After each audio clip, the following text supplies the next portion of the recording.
Welcome to Black Love Matters, for this service of therapy session for figuring out adulthood, loving each other, or finding our inner Brock and Michelle. For Jay-Z and Beyonce. This episode, we're going to go with Loretta Devine and Glenn Marshall. Now, y'all all know who Queen Loretta Devine is, right? So she done had, we'll go back to what Boston Public, Waiting to Exhale, Love Is. Loretta Devine is the queen. My favorite rendition of her when she was acting was when she was in Waiting to Exhale.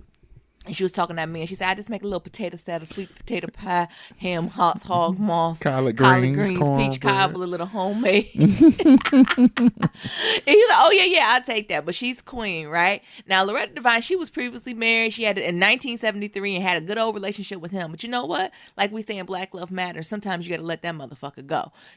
She let him go. She found his new boo, and they've been married and happily ever since. You know, I want to just keep talking about, right? I noticed lately we've been talking about folks like with super long relationships and it's only one marriage, right? Like, we don't need to be monolithic like that, right? Mm-hmm. Sometimes you get married, you got to get divorced and get married again, and maybe get divorced and get married again. Black love is black love, and you just have to stay true to that, right? So I just wanted to shout out Loretta Devine, and she ain't want to put her business in the street. I think I've seen her boo peeking around the corner every now and then, but I've never seen them in the limelight. But just shout out to that black love and just a black woman and doing her thing too. What you think, Nirams? Yeah, definitely. You know, I think for most women, they think, you know, there's the scarlet letter after being a divorcee. You ain't Meanwhile, gonna be able to find niggas love. Don't care. They got the whole alphabet on them. Sure don't. AKA Tristan Thompson. Groupon peen. Groupon penis. No, what they say? Community dick. But you know, you can move on and you can find happiness afterwards, right? True. Yeah. Mm-hmm. And there's nothing to, look down or different upon. No, because, a setback is a setup. Oh, Lord. Now you want to preach, honey. For a comeback. You know how the Christians be funny sometimes about that divorce, honey. But like I said, I walk a crooked path, and I am a Christian that say, if you need to get up out of there. You get the hell up out of there. You get up out of there, honey. You don't know nobody. Your unwillingness is up the Lord. And your unabided, unconditional is up the Lord. Mm-hmm. Anywho. Who is you? I'm Neil. And I'm Nyambi. And this is episode 229, y'all. Hey, happy Friday. Happy Friday. We there. We made it. Really sure to leave 1, 2, 3, 4, 5-star rating and review on Apple Podcasts and on Stitcher. And follow us on all forms of social media at Black Love Matters. That's Black with no K. What's going on with you? Actually, I don't have too much, right? Like, as y'all can probably hear from my voice, I think I done either caught something from Niram or the folks at work. But you know what? High key, low key. I took the flu vaccine this year, or the flu. This is what it's called, right? The flu shot. Yeah, you took the flu shot. Flu vac. That was very formal of me. And I feel like a little scratch coming on, but I have a feeling if I didn't take the flu vaccine, that this might have took me out the game. Like, I feel like I would have been, when you're sick and you dry it up, I think I would have had this. Like, this almost feels like it's gonna last like 24 hours.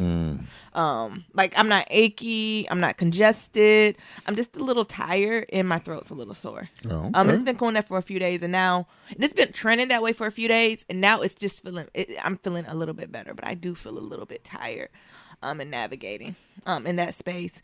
Other than that, I don't have much, right? Like, work is kind of low key because, it's the end of the spring, right? We're doing, reviews, setting goals, right? Preparing for the summer. So, some folks get really anxious about that at the job, but I don't. Performance reviews and when people be creating like different goals and stuff, none of that stresses me out, right? Like, that's easy breezy to me. So that's not bad. Oh, I do got a story for y'all. Then I let Niram go ahead and tell you what's going on with him.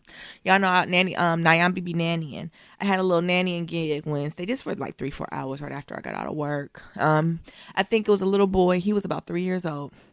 I was a little worried because when I first called, I got there and where they lived is like gated, so I couldn't get in. And I called the mom and I said, hey, I'm here. I'm just not able to get in. And she said, oh, yeah, I'm driving. I'll be there. Sis went, because the clock has started. Mm-hmm. So I'm cool with that, right? But usually when folks are running late or going to be late, they give the person a heads up. Right. Just to say, right, I'm going to be running late. Like, it's like, it was no consideration of like how I got there. Because like where we're at, a lot of people take Ubers and stuff. And it's raining. Can we talk about how we have not stopped getting rain in California? Everybody, see, every time we go somewhere near it's some type of natural disaster. Yeah. First was the fucking fires. Now it's this rain. Like, every time we watch the news, they're like, Northern California has not gotten this much rain in 40 years. Mm-hmm. So it's raining out. But finally, I get... Mabel's is barking. that Mabel? Yeah. So I finally get to the spot. I meet her. And I know it's something that's going on, right? Because I know they got an accent. I didn't pick out where they were from, but we're riding up on the elevator to get where she's at, and they're having a whole ass conversation and not English. But that's fine, right? I'm respect, right? Speak how you gonna speak. But I'm noticing that her English is really, really broken, right? So I'm like, okay, but still cool. It turns out when she said, I guess she see me looking at them. She's like, oh yeah, we from Mother Russia. I got nervous because she said Mother Russia. She said Mother Russia? Yeah, I was like if she would just said Russia, I'd be like, oh, okay. But when she said Mother Russia, I was like, Russia. What? USSR. I don't call Africa Mother Africa. Maybe we should. I'm about to start calling, when people ask me where I'm from Mother Detroit. Yeah, I was like, oh. And, I was like, oh, okay. And, she was almost trying to explain herself to me. And I had to tell her, I was like, oh, you don't have to explain anything to me. She was like, my English isn't that well. And my son, though, he speaks English a little. He speaks English and Russian, but my Russian's better. So I'm thinking in my head, here we fucking go again. Oh, the kid is the only one who's speaking English, and he gonna try me. You fire up your Translate app, child, and he could code switch bad. Like when he was speaking English, he sounded like a little white boy. But then he hit that Russian. What is that Russian? Is that a link? Is it called Russian? I don't know. I don't want to be culturally incompetent. I'm not sure if it's called. Well, Russian. It sounds like it got like that. Like English isn't like we speak English, not American, right? Like I don't know if it's Russian. Somebody help me out. Y'all know what I mean. You know my heart. But his Russian was cold.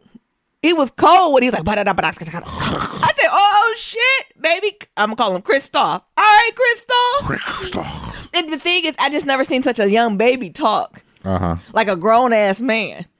Because Russian got, well, I don't know if it's called Russian, got some bass in it.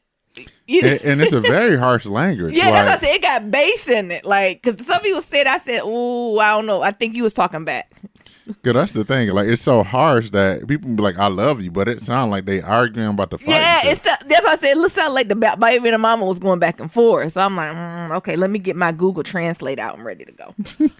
Just in case they start some shit, right? Because I don't know the history of Russians and black people and Negroes. I just need to be sure, right? Ain't nothing popping off. Well, because I'm always very heightened to Negro in any language. Because usually it just comes out as Negro. It'd be like Negresque. You be like, what? What you call me? Well, only affairs about Russian and black food you need to know is in Rocky when Creed died. God. Nigga. By the hands of that Russian what guy. The hell is you know some make-believe shit. I don't know the history of black people in Russia. Right, I don't even think about American, right? Because we got Cold War history, Trump, but I consider that white American history. Them white people fighting. Right, no white people problems. That ain't. That's not in my that's not my ministry. That's not in my purview, right? So it forced me to do some digging. I might should do more digging. Like, how many blacks live in Russia? Now I sound like Donald Trump. The blacks. Anyway, the mother actually was super sweet, and you could tell. And actually, the little boy, he wasn't that bad. But I just had a moment where I could hear my mother's voice in my head to see that's why you don't fucking eat everybody food, and I don't believe in no motherfucking potlucks at work. So we getting ready to go, and all these kids, you parents, not I don't know the parents playing, but y'all need to do better with some of these fucking kids. I guess he potty training. He can pee by himself, but he gets shy to boo boo, and so he got to have a pamper on the boo boo. What? So at 3? Child, because he's scared the toilet gonna eat him. I don't know what's gonna happen. Like he don't want to sit on the toilet. Like he's terrified of that. So when he got a boo boo, like he starts farting, right, and going in circles. He's trying to let it loose slowly. Yeah, like he's like, oh God, I don't know what to do. So the mom was like, I'm gonna just put on a diaper just in case he got a poop. I said, yeah, you better. Because if he shit on this floor, it might be here when you get back.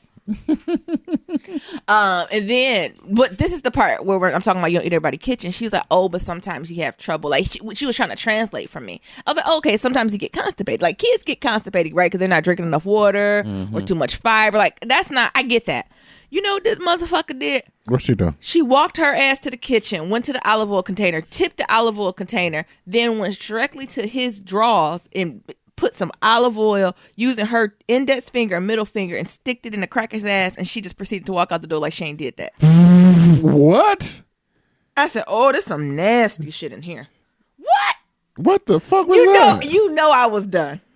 baby. And the thing is, it's not the idea of putting olive oil or any type of oil. I actually, if she would have washed her hands, I'd be like, hey sis, you thought about coconut oil because it absorbs in the skin a little bit better? Like, she allergic to nuts? I don't know. I don't think so though. Right? Or even if you're going to use the olive oil, because I use olive oil in my hair, but I don't go to the kitchen and use the same olive oil I'm using to saute broccoli to oil my scalp, or put a little moisture in my scalp. Just like, I don't even know what Russian dishes are, but just like you shouldn't use the same olive oil you use to fry the egg to put in the crack of your son's ass. And I just noticed you left this house and touched that doorknob, and you ain't wash your hands. You got that boo boo. I don't care how little these babies is. That's why niggas are sick. This is why niggas got the flu and all types of shit. She done started a whole new disease. Hell, I barely won't be able to lick my hands without me doing the thorough without washing deep your clean. hands. That's the thing. Since we got Mabel, our hands just be my overly hands is dry. so dry because I'm always washing them. That threw me the fuck off. And again, not the oil. Moisturize however you gonna moisturize. Because that's what she said. She said sometimes he need moisture. It's hard. I was like, I understand. Like, and I don't know what I thought she was Did she doing. stick that finger in his booty? Yes. Oh shit. Well, I don't think she stuck it in, but I'm sure she glittered it on the outside. Jesus. I mean, to make that's what you do when Bobby went up there with Whitney. Yeah. And that's what you're supposed. That's your baby. That's what you're supposed to do. My problem was 1, the non-washing of the hands, and 2, it looks like you're mixing products. Unsanitary. No. 3, it looked like she done this before. Oh, of course. Is she gonna do it in front of someone she don't know? Right? You would think she'd have a little discretion. Right. To be like, oh, let me get the olive oil. Let me bring it in the bathroom. First of all, you didn't even wash your hands before you put it on the tip of the olive oil. Y'all know what I'm talking about? Like the little tip of when you tip the olive oil over. A little plastic thing. Yeah. Because I don't touch that in my kitchen. I don't touch that with my hands. The one for my hair, do I touch it? Yes. But the one where I'm cooking for myself, my family, and any visitors? No. That threw me the fuck off. But the little boy was sweet. He had a little panic attack about taking a bath and going to bed. But unlike some of the bad nigga and white kids I watched, he just said, I was like, what would make this better? He said, a hug. And I said, if I give you a hug, you can do it. He said, yeah. And I gave him a hug. And he said, I'm ready. Oh. It was so damn cute. It seems like you're ready. He said, I'm ready now. And then boys is nasty as hell. Soon as the water, because the mom also requested that he take a shower. But like I moved the shower here and he stand up and I just washed the lower part of his body. What? Child, these requests I began. So after, and I'm trying to be gentle because I'm like, oh, I know she said his booty be hard, honey. I don't want it to be nothing. I don't know if it's raw or I don't know what's happening back here. But as soon as the water come out, it's him. I said, boys are so fucking silly.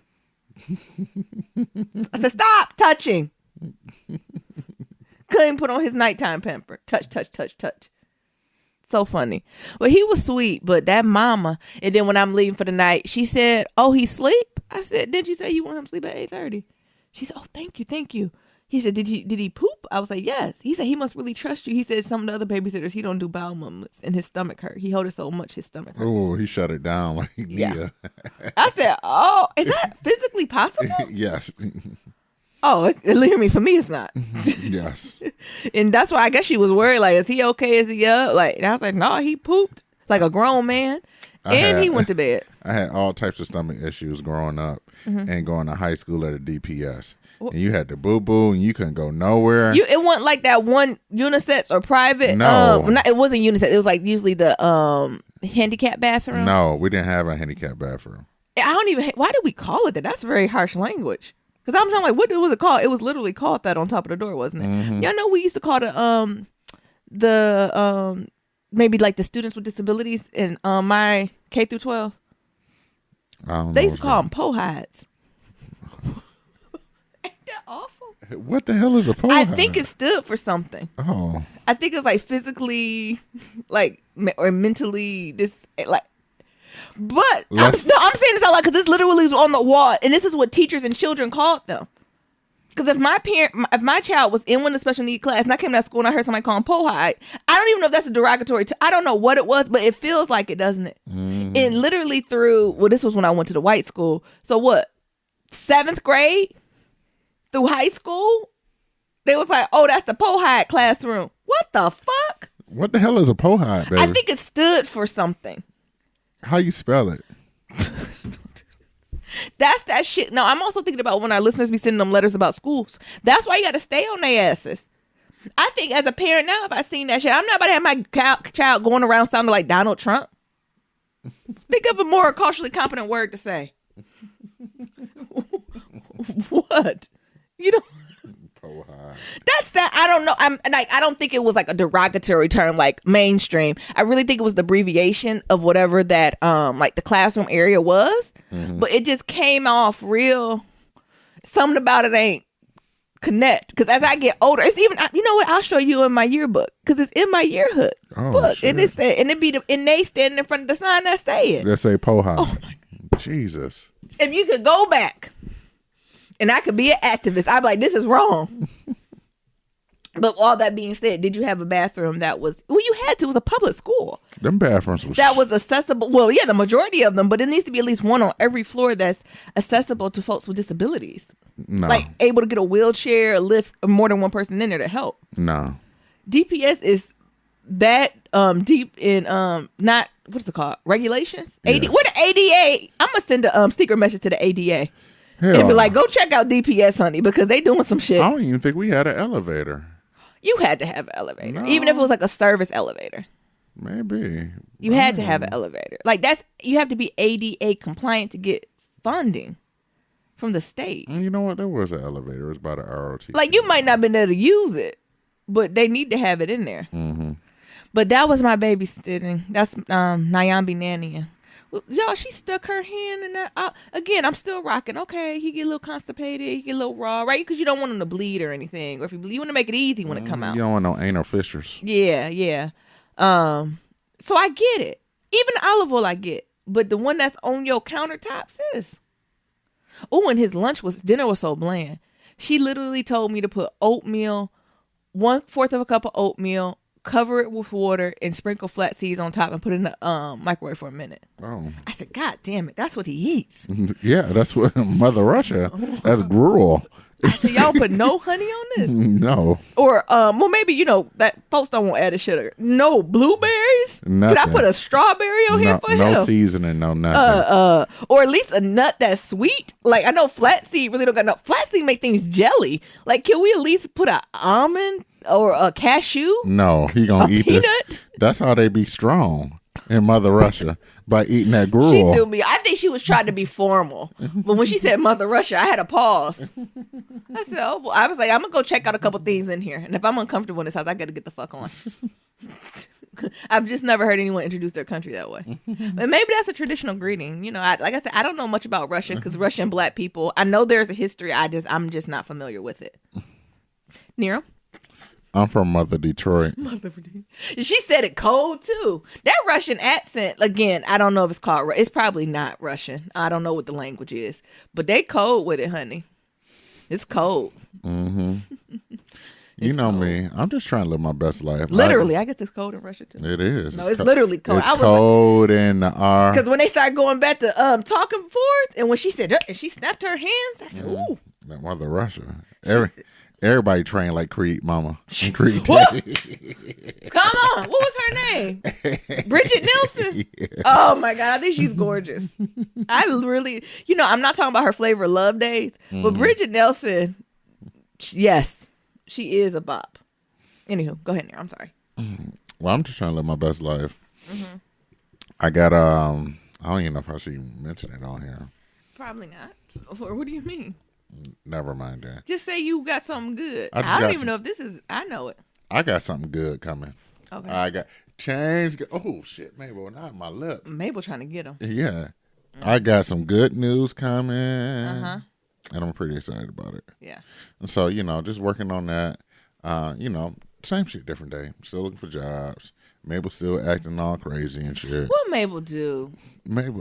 Mabel is now getting more vicious and vicious whenever our neighbors walk through the damn door. What you mean? I don't know if I would use the V word. It is vicious. She had a little extra bass in her part, though, before it just be one bar. Right. I think she's just getting more confident. No, this is a problem. I'm about to call Uncle Steve. Yeah, see. Because you already know what she's going to say. She's going to make her put her collar back on every time she do it. Yeah, and I see you try to hit it. I ain't trying to hit it. Where is it at? I don't know. Mabel must have hit it. It's probably with the remote control that we can't find. Look, I don't know where it's at. Look, Mabel done hit it. It's under her cage. So she said, I'm going to put this bitch back on. We got this smart TV. We even damn lost the remote control to it. Not we. And Niram. No, we. Niram lost it. No, this is a group The effort. one time Niram stayed up late, the remote control disappeared. I don't know where that remote control is at, but it's gone. Yeah. So, just dealing with that shit. Other than that, just getting back to work. I don't know if I told y'all the story of how the boss was like, I'm glad to see you back because, some people, they lose their parents, so they just be in fetal positions for the rest of their lives. Well, I don't know if that's how you greet people back. I'm glad you were able to bounce back. Oh. And I was like, thank you. I mean, I think I'm glad you're back would have been sufficient. White people, I tell you. Thank you. What type of backhanded? What type of compliment he was trying? Is he going through? Did you ask him like, did you lose a parent? No, he said he haven't. But why would he even fits his mouth to say that? He just know some people people who have. Maybe stop trying to lick me in the mouth. Who have lost a parent and they just haven't bounced back. Well, now he done put the root on himself. What was that? Love and Hip Hop. Now he gonna put the root on himself. When his parents go, he ain't gonna be able to get up, honey. They put that root on me. What was that in Love and Hip? What Love and Hip Hop was that? Miami? Yeah, this is Miami. And they kept talking about Amara put a root on me. She put a root on me. I was like, I don't think in Amara culture they be doing roots. No roots. I was like, that's more Southern black. Is she Dominican? Dominicans, you don't be hearing about no roots with Dominicans. No. That's more like Southern black, Creole, Hoodoo, maybe a little African, right? She ain't Haitian. You don't hear about or like Africa. You don't hear really. I mean, like, don't get me wrong. The Latinas do dibble dabble in a little bit of something, but I don't know if they call it roots. Right. Like that's a very black. Black, like dysphoria. That's a very African dysphoria term. No, the thing that got me was when she was trying to explain it to her mama. And her mama ain't know what the fuck. I mean, don't get me wrong. Like I said, the Latinos do it, right? But they don't call it roots. Like, you're using the wrong terminology. She put a root on me. I don't know. Maybe I ate it. She must have put roots in my food. And she was like, carrots? Yeah. That's so the Latino girl trying to explain to her Latino mama what a root is. And she said, do you eat the roots? Or you eat the roots?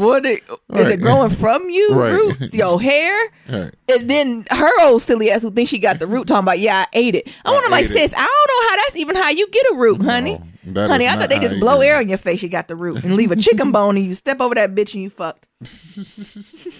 Right. I thought it was the other way around. They get something of yours. Yeah, that's what I'm saying. Like, it's a breakdown here. And meanwhile on a ranch, Amara and her mama's making empanadas. Sweet empanadas. I didn't even know they even made sweet empanadas. Yeah, they got. Never mind. I'm gonna say something real inappropriate. Almost. Mm. I'm glad I ain't saying it a lot, but it's the truth, right? You know what I'm talking about there? Yes, I do. I ain't saying that out loud. You ain't gonna get me. I don't got time to get the PC police. Oh my God. Well, let's roll on into some pillow talk. Oh, Nan, what else is going on with you? That's it, baby. Did I cut you off? I'm just trying to breathe light Yeah. into everything that I do. Yeah. Because, change is coming and shit is about to blow up. Just send good energy my way. That's all I can say. Just send me good energy. All right. Pillow talk. Yeah. We got a shit ton of Shout Out Friday stuff we want to get into. Yeah, because we got to do this. Because when we were out for what was a week and a half? Oh, we missed 2 Fridays. Yeah. So I feel like this week we're finally recalibrating and getting to 0. Mm-hmm. So we said we got a lot of Shout Out Friday stuff. We got a little time for a little bit of talk. Yeah. What you want to do? You want to do This Is Us? I don't have much about This Is Us, but we can. Or, I don't know if you've seen this. Yara Shidi and these other black women that got Barbie dolls. Oh, that's That shit came out amazing. today. Oh, I love that. I don't even have to see what they look like. That's amazing. We're going to have to get them. Oh, and they come in all shades and colors. I don't know how to pronounce Naomi. Adobo. No. Aboa. Pass. Aboa. A-B-O-H. Aboa. And then Naomi. It's Adoa. It's Adoa. Adoa. Y'all don't write in about this. I don't want to hear you. Y'all know I got this slow. A-D-O-A-A-B-O-A-H. How many niggas do it take to say a nigga name? I don't know. And then Naomi Osaka. Yeah. They all got Barbie dolls. This And those is got amazing. released today. Oh, that is black girl joy that I need. We don't know a lot of Mhm. young black baby girls, do we? Look I mean, at I it. guess you don't need to be Look at Yara anybody. Shitty. They look like her. Yeah. They look like that's almost scary, like a Chucky doll. Right. Like, oh my God, these are super lifelike. Are we just used to old ass Barbie dolls? Yeah, they ass ain't had no face. Look. Wow, that do look like her. Like, Mhm. I thought it was just gonna be more of the outfits of them. Yeah. The Yarashidi one really looked like, They like really look like Yara ass. yeah. It's still fly. It's still fire though. That's so exciting. I'm gonna have to pick up one or Pick up add all it to three my of them. Amazon Right. list or something like that. But if y'all got any little girl or boys, it don't matter. Who like the dolls, get them. That'd be really nice for them. Want to talk about This Is Us? Yeah, we can talk about it a little bit. This Is Us. I don't know if it's because I'm looking at my phone during it, but it ain't been connected to me as much. Did we all see coming that Kate was gonna go into early labor? I think honestly, This Is Us. It would have threw me for a doozy if nothing happened. It was just an uneventful labor for her, right? Because it's been so much angst around it, right? And it's that idea that the story we create is worse than the reality that we live in. But I could have seen that coming a mile away. What you think? Yeah. But I guess I'm getting ahead. I'm sad. Kevin on that shit. Kevin, one of my favorite characters. Yeah. So I identify with Kevin. I'm late on a couple of things. Maybe I missed some episodes. How What? did he get back on that shit again? I mean, they slid it in very casually. When he was meeting with his uncle, and you know his uncle's a hoarder living. He looked like I don't know if his uncle on a hoarder show or intervention show. It looked like a mixture of both. And like he was cleaning out his uncle's shed or something, or he offered to buy him a new one, or he was just cleaning it up. And the uncle had just been drinking for 40 years straight, and so he seen a bottle of whiskey that was half drinking, and he just took it to the head. And from then, he ain't really been able to bounce back. Damn. He relapsed, right? And that's serious, right? If you on your sobriety journey, right? You know, once you're addicted to that, right? You're always a recovering, you know, you're a survivor of it, right? So Right. you're recovering from it. So he relapsed. And the thing about this relapse is that he hasn't told anyone, right? So his black girlfriend, I don't know where she been for 2 weeks. And couldn't tell that nigga went drunk on the phone. Oh, she been playing with Beth in her dance academy and talking to folks. But you know who knew something was wrong? Kate. I guess it's they twin Spidey sense that she kept saying, "Where is Kevin?" Where Kevin ass at? And everybody was like, "Oh, he's so da da da." And what she kept saying, No, he ain't. where is to the point where I think she was going to her graduation, which I do appreciate she's celebrating. I think a lot of folks who, you know, maybe take a little bit longer or go and come back or switch up don't celebrate that. So I was shout out to Kate for celebrating that. Soon as she looked in his eyes and she bossed up through that hotel room. That was a Nyambi move. Surely was. She said, "I'm pregnant. You gonna close the door on me?" You gonna close the door on my pregnant ass? But what I did like is to see how vulnerable Kevin got with her, and that he didn't push back. Because I was like, "Oh, I don't want to see that dynamic. Like, I don't want to see him pushing back, saying he don't need help. She pushing forward, right? That strained relationship between him and her. She had his baby. He not connected to the baby. Like, I didn't want to see that at all. But I thought it was interesting, and it's real, right? Like this storyline feels a little bit more authentic than the Uncle. I already forgot his name, Uncle Steve, Nikki storyline. I'm looking forward to the next episode when Toby getting that ass. Oh yeah, because it hit. Because I guess they were driving to the AA meeting, and like Kate's water broke. Yeah. And he was like, "Oh shit!" And they had to pull over and call an ambulance. And so while they're doing that, he's calling Toby, and Toby was like, "Oh my God, why ain't you driving? Why y'all waiting for an ambulance?" And then he was like, "Because I'm too drunk to drive her." I'm sure as a husband, like, what would you respond to that if I had a brother? What the fuck? Nigga, what? But imagine how hard that was for him as a brother to say, especially as a twin, right? And that's twin, what they depicted in the show. And also the research says, like, you know, twins, like, even self-soothe for each other. Like, they take care of each other so much that he wasn't able to take care of her in this moment that he should have been able to take care of her. That had to be really hurtful, too. Yeah. I do like the Kevin-Kate relationship. I do like their dynamic. I do like how they did deeper into that. We're going to talk about Mama and how Mama ain't go seek no therapy when her husband got killed by the crock pot. Mama ain't see no therapy. No, baby. You know, come on now. Let's keep it a buck. Niggas just start seeing therapy. That's like a 2010 and beyond. 2010. They said in 1990s they You're were right. doing Niggas wasn't seeing no damn therapy. Therapists, like, the shit just got hot, like 2010 and beyond. Jesus.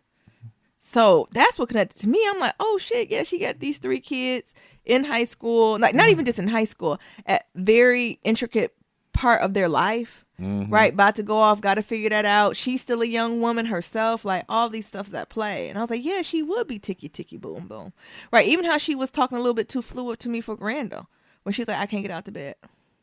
I was like, ooh, I'm all for being transparent with your kids, but some stuff that's maybe after you've healed through it. To say I too have gone through pain. You know, that's how the white people do. They put it all out on Front Street. They let you know. Shit. It be us blacks who be holding it in and shit, and fronting. Them whites be like, I can't get up. I can't get out the bed. Hello, how you doing? I'm horrible. Yeah. I'm crying. Yeah. I've ate all the ice cream and I can't get out the bed. Exactly. Meanwhile, black folks, we have been filled all the pieces. The house done burnt around us. Burnt down around us. It's like that meme with that person who's still at their desk doing work. Yeah. It's like a little yellow man, and then around everything on fire. And they talk about submit report. Right. Meanwhile, black folk, we okay. I'm okay. I'm fine. But I thought about that too. With either when that man put up on her at the what was that, ABC warehouse, and was like, "You want to go out to lunch?" And she like, that was Miguel. No, it wasn't. Miguel? She was a new white man because it looked like he had some history of divorce too, and she was like insulted. I was like, Beth, he know he want to be with you with all these 3 kids and the black one. Like, so that hurt too, right? So she missed a whole chunk of her life where I'm sure she didn't even do anything. Right. And then lastly, you want to talk about Randall and Beth, and Randall tried it. Randall let his nigga show. Randall embraced his inner Steve Harvey, Tristan Thomas, line up all the fuck nigga black men this year. Oh shit! I can't believe he fixed his mouth to say that. Randall fixed his mouth and was like, "I know you was doing." I thought Randall this. was gonna say, "I'm gonna step down." I thought he said I was gonna resign. I know you just getting started working, but you make less money, and maybe you should be back here with the kids. He pulled what's that name? Marcel from Love and War, Huntsville. What is it called? Love and War. No, Love and Marriage. Love and Marriage, Huntsville. Yeah. That nigga Randall pulling Marcel. Marcel. I thought we was in Alabama. Maybe you need to cut down on your hours to come on back home. And he said it's sweet. You sure the did. thing is, he didn't even say cut a day. No. He said basically you could teach on Monday. Look, he basically was like, you know what? This ain't for you right now. He put a Felicia Rashad And she's like, and run the book in. Nigga, what? After he said yes, though, right? Like, that's something you should have said before the yes. Or y'all niggas don't have to, I don't know what they gonna have to do. Them girls getting older, too, though. Yeah, them girls, I'm about to say niggas, them girls is getting older. It's a lot going on. Where's with Mama? Deja. They might have to bring white Mama in on this. They finally sold Deja again. But what I'm worried about is that older girl, the one that came out. We ain't seen her yet. In the episode. I hope they don't do her like they did Family Matters from that girl. What about the baby? Her ass in commercials and shit. I'm not really worried about her. I'm worried about the oldest one because I ain't seen her in no commercials. Be careful with the white lesbian sis. I ain't seen her nowhere. Yeah. So she's just still up in that room. She's still in her room. I'm telling you, just like that girl from Family Matters. Was it a girl or was that boy? It was a girl. You're talking about Richie. Richie was the auntie's nephew. He came back. He grew up. That girl from Family Matters that just never came back from upstairs. She went to boarding school. But I get it. But they also, because they were like, we can get extra help. But at that age, what does extra help look like, right? But I think you might have to call in some favors for families. Mm-hmm. You might have to call in white grandma. Don't white grandma live driving distance? Lily and didn't white grandma go to black grandchild and be like, I heard you done came out, but no, grandma love you? Mm-hmm. Well, grandma need to bring her ass over on grandma grandma, I'm going to say grandma white. What's her name? Grandma Rebecca. Grandma Rebecca and Grandpa Miguel can come on over a few days a week, or the girls go over there, right? Because Miguel's not busy because his family said kick rats because he's been gentrified. Right? Like, that just seems like the logical next step to me. Hey man, you better get these girls some fucking latch keys. Not the latch keys. With an S? Yes. After school? Yeah. That's what I'm saying. Shouldn't they be in some shit? Like, I don't know. Like, they've just took it so much care of their kids. Even if he didn't even give Beth 6 months to play with this. Like, I don't think 6 months is going to break the livelihood of these young girls. Look, call my company. and request Nyambi. So I don't know. Randall was a little on some fuck shit like that. Like, I think he wouldn't have been inappropriate if they were like out of money, right? If they were really tight. But obviously they got some little bit of cash flow left, right? And it's just more about time and like with the girls. And I get that. It's very important too. But your wife has given so much, right? You can give her 6 months to a year. And let's just see how it go. You're anticipating the fuck shit. You don't know if it's going to be fuck shit. Because I don't even see even Beth. And I'm not the biggest fan of Beth.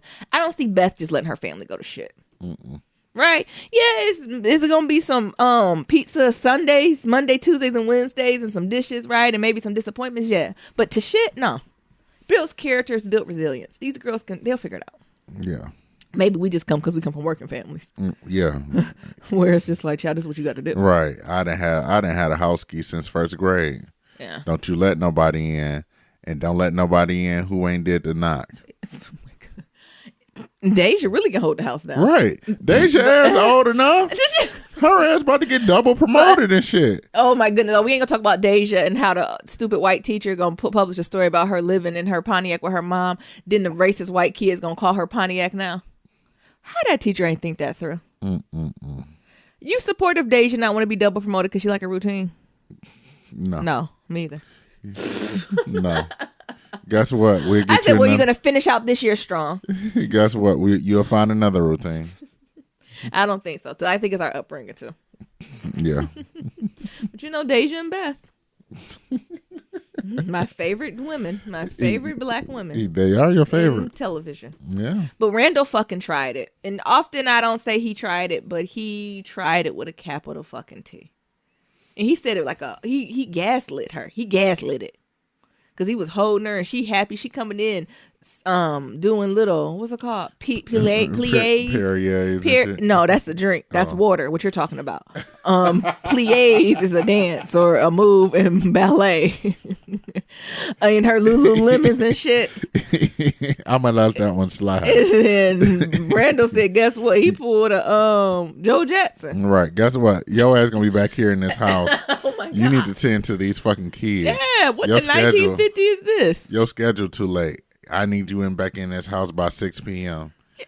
Yeah, but it was just so much about the sentence that was fucked up. It almost felt out of place for Randall. I said, "Oh, now Randall's got big kahunas." But I see now how Randall and Beth get divorced.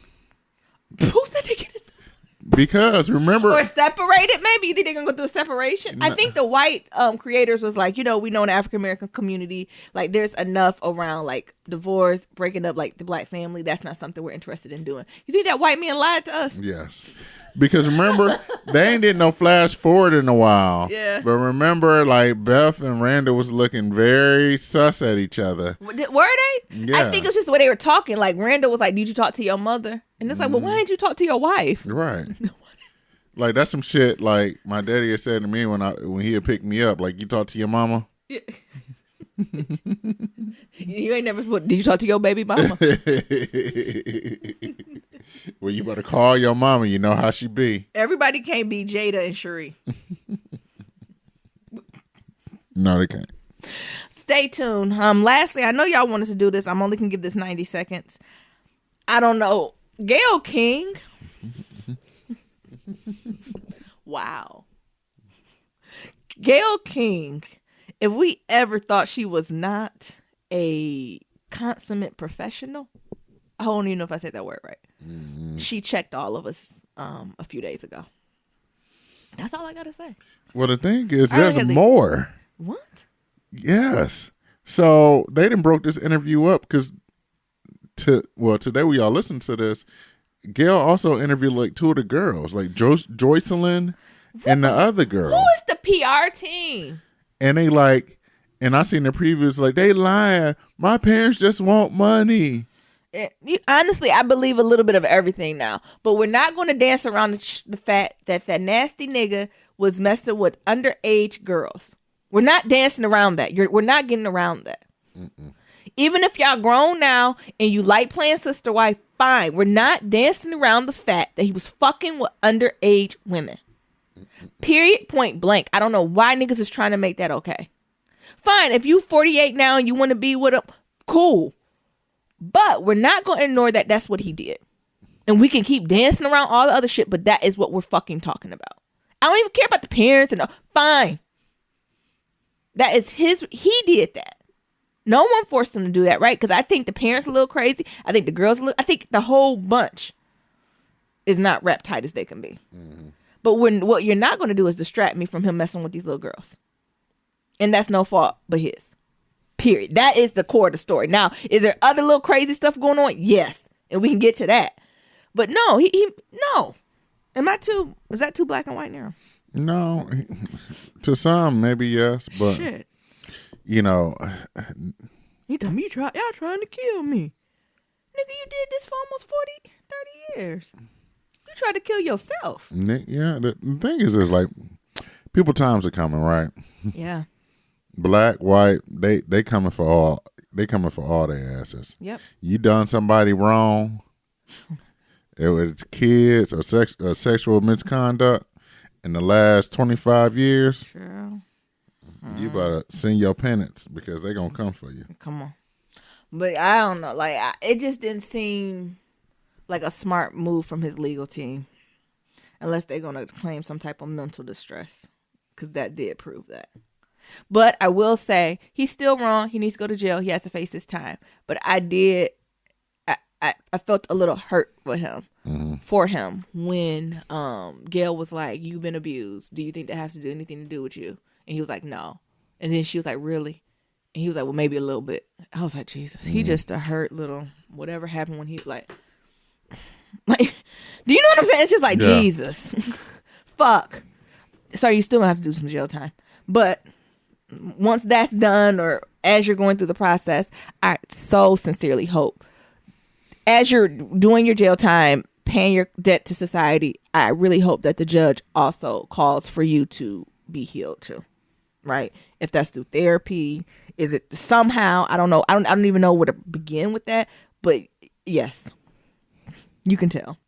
Right? And I think that's the first time I was like, fuck, this was doomed a long time ago. Right? Like, this was years in the making. Yes. Even before he thought about doing it the first time.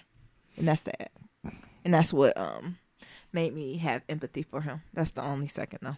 That's the only second. Yeah. Because, get to a certain age, you have to be responsible for your actions. Right? Especially when you do it over and over and over again. But, what's it going to be? Niram, you got thoughts on it? No. Oh. You said my thought. I know some people, some of my family be like, child, ain't no empathy. I be like, I got a little empathy. No, don't get me wrong, he had to pay his debts.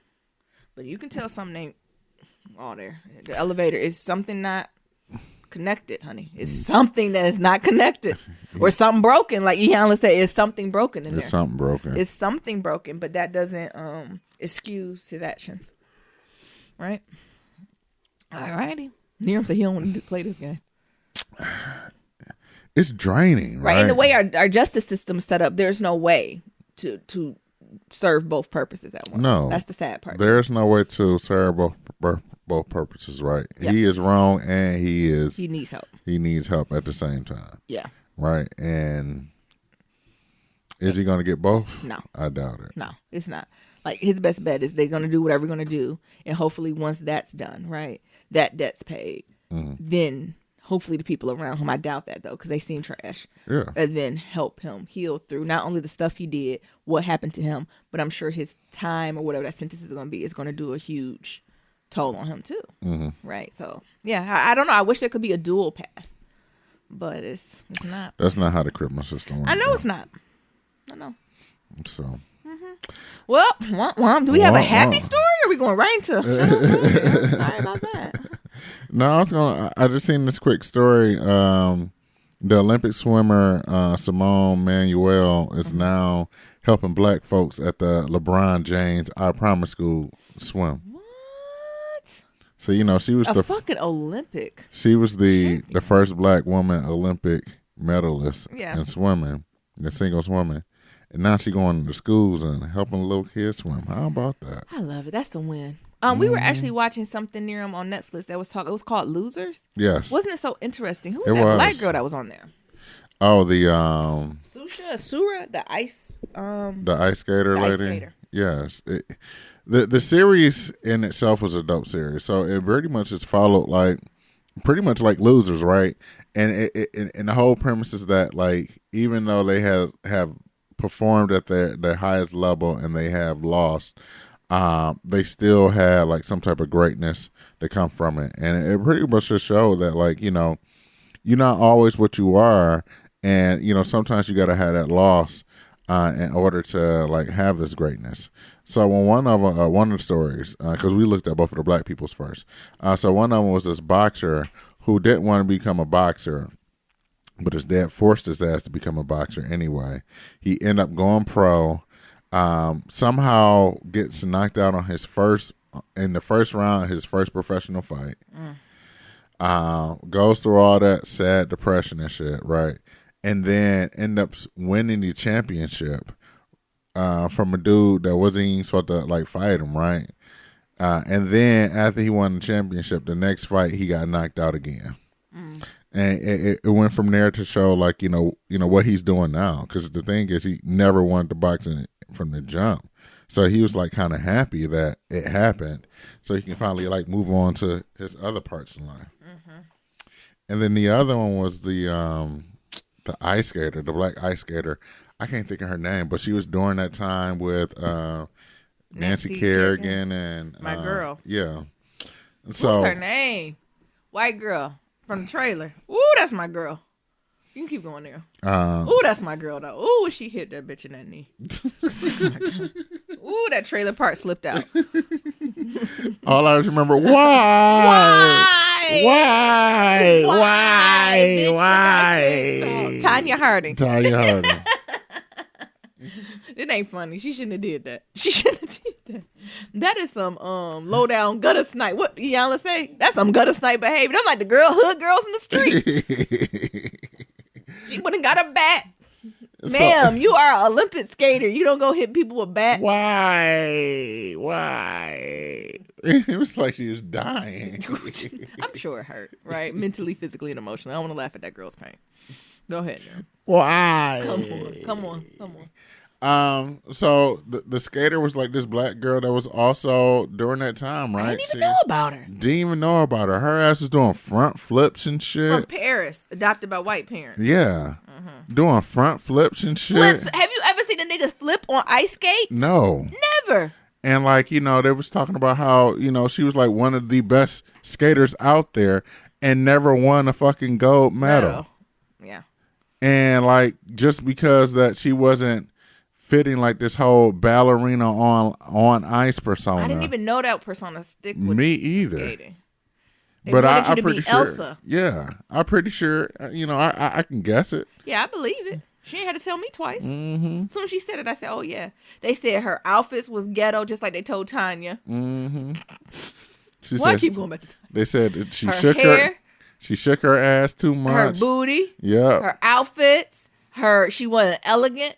Like all that types of stuff. I didn't realize that. And she like, because she wasn't really more about the like the elegance of like, they just be moving their shit. hands and like more moving ballerinas, hand right? And doing Perriers and shit. Yeah. On ice. Her ass is more about the athleticism of like ice skating and like doing tricks and shit that people ain't never seen before. Yeah. Like compared to the white girls were like ballerinas on ice. Mm-hmm. The black girl was a gymnast on ice. Mm-hmm. And I would argue it's hard to be a gymnast on ice than be a ballerina. Right. No shade to the ballerinas. But when she bust that front flip, and a back flip on them ice skates, she said it. I said, how'd she lose? I said, in my head, I'm thinking she done hurt herself from the flip. No. This story went a whole different way. Right. I said, Lord, she done hurt herself doing the flip. Right.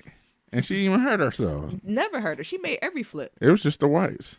The whites hurt her. Come on. So, yeah. So, if you're looking for a good documentary, especially if you're into sports. Yeah. Or, just want to know, like, mentality stuff, like, I think that was a good... Endurance, resilience. That's a good thing for kids to watch about resilience. You can have a good conversation with your kids and your family about resilience and what it is. That, I would say this series is resilience in action. Mm-hmm. Mm-hmm. So you want to get into some Shout Out Friday? Let's get into it. It is my favorite day of the week. I know. Favorite day of the week. Let's do it. All right, so we got 8 Apple Podcast reviews. Oh my goodness! Look at God. Mm-hmm. Should I start? I'll start. Oh. The first one says, "Love, love, love" by your faithful procrastinator. It says, "I feel like I'm sitting at the table chatting it up with y'all. Thank y'all for getting me through my 8 hours of work." Yeah, no worries, no worries. Thank you. Next, it says "Cousins in My Head," but by Theta New 3, and it says, "I've loved listening to Nirams and Nyambis. They are the cousins you sit with and drink brown liquor with on the porch after Thanksgiving dinner. They put me on to some good Netflix shows." I frequently find myself replying to Nyambi's questions like we are on a 3-way conversation. Love you guys. I enjoy listening to Niram talk about running because because I am a black marathoner as well. Have fun in Berlin, bruh. Cheers to black love. All Look, right. we got other black people run. Okay, maybe I see it in Blacks New York. run. We got to stop saying blacks like that. Blacks run. Well, they got black girls run. They got Black men run. They got the National Black Marathoners Association. Nice. The blacks is out with here. That crew a lot? Yeah. Okay. Yeah, I'm active with the National Blacks Black. Run? Yeah. Mm-hmm. The National Black Marathon Association. Gotcha. Not necessarily with Black Men Run because their chapter is far. Like Oakland? Yeah. Yeah. No, it's not one in San Jose? No. Oh, well, never mind. Go, Neil. Mm-hmm. I've been just really just tap dancing lately on just inappropriate things. So this one says, love this podcast by social media marketing intern. It says, I really enjoy listening to you guys on my daily commute from work. Wish y'all would do an advice column as well to engage with listeners more, mainly me. You silly. And then it looks like, we got another one. It says, love this podcast from Ivory. And it says, really enjoy listening to you guys on my daily commute from work. I can't wait to submit my little black love problems for advice for my two besties, Niram and Nyambi. Thank you. The next one is let's say do, right? Yeah. 180 Popeyes and Chill by Quindisha. And it says, hey guys, you two are funny and great together. Nappily Ever After was on my front page. At first I turned it off I was turned off by the title on white Netflix, but after watching I could relate to the message. White Netflix. I enjoy being natural too. I hope in a couple months I can write you guys about my black love story. Be blessed and keep doing what you're doing. Thank you. Thank you. And the title threw me off, but Lynn Winfield and Sanaa Latham. I gave them a little grace to hopefully, not let us down there. Yeah. How far are you on your natural health journey? Have y'all tried natural 85? Her new stuff, Melanin, is popping. Like if you're looking for a good like cream and oil, popping. Try that. Yeah, well, I can't speak for the cream, but I know that oil for my beard. My beard be loving that shit. It be hitting. I know I need to actually re-up on the oil probably. Because I've been using that shit a lot. I know. And it's a nice amount. Yeah. I like the tip. I just ride. Okay, Nir, we are not. You could do a YouTube video for natural. What you gonna do a review for? You gonna do like the girls on YouTube? All right, it's just gonna be a video of my beard. I just like doing slow mo of running that oil tip through my beard. Like, yeah, this is how I get it in. People will watch it. I know it. People will watch it. Because you watch it.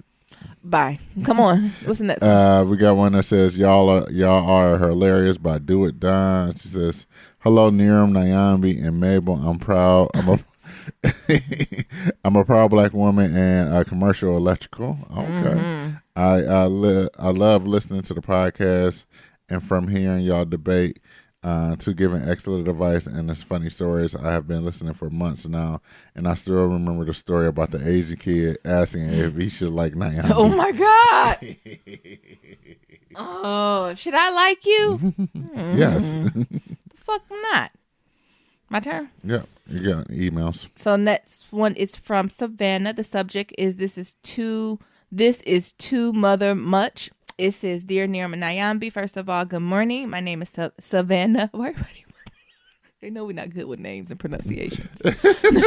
She phonetically put it out there. Savannah. I know what Savannah is. You think you slick. I guess we could have said Savannah or something like that. It's Savannah.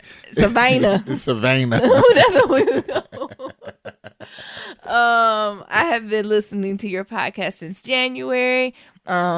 Where in the fudge were my antennas? Y'all are definitely my best friends in my head. I am from the Midwest. I get a lot of your jokes and references. I love listening to your show before I go to work in the morning. There are times I would love to listen to y'all in my room class. My coworkers may be listeners.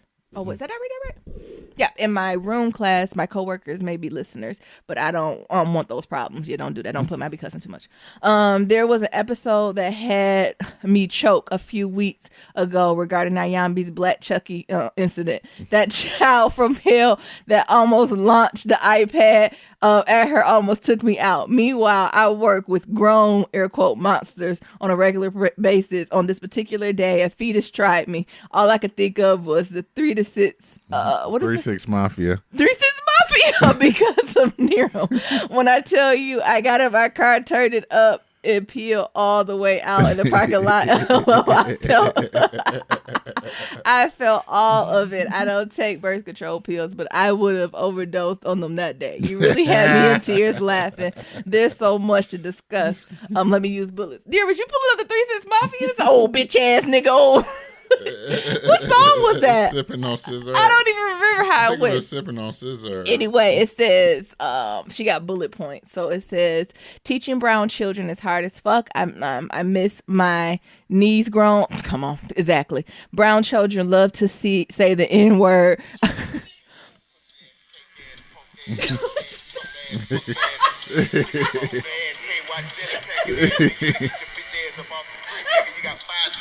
Get your hating ass up out here because there's some trill ass niggas in this motherfucker.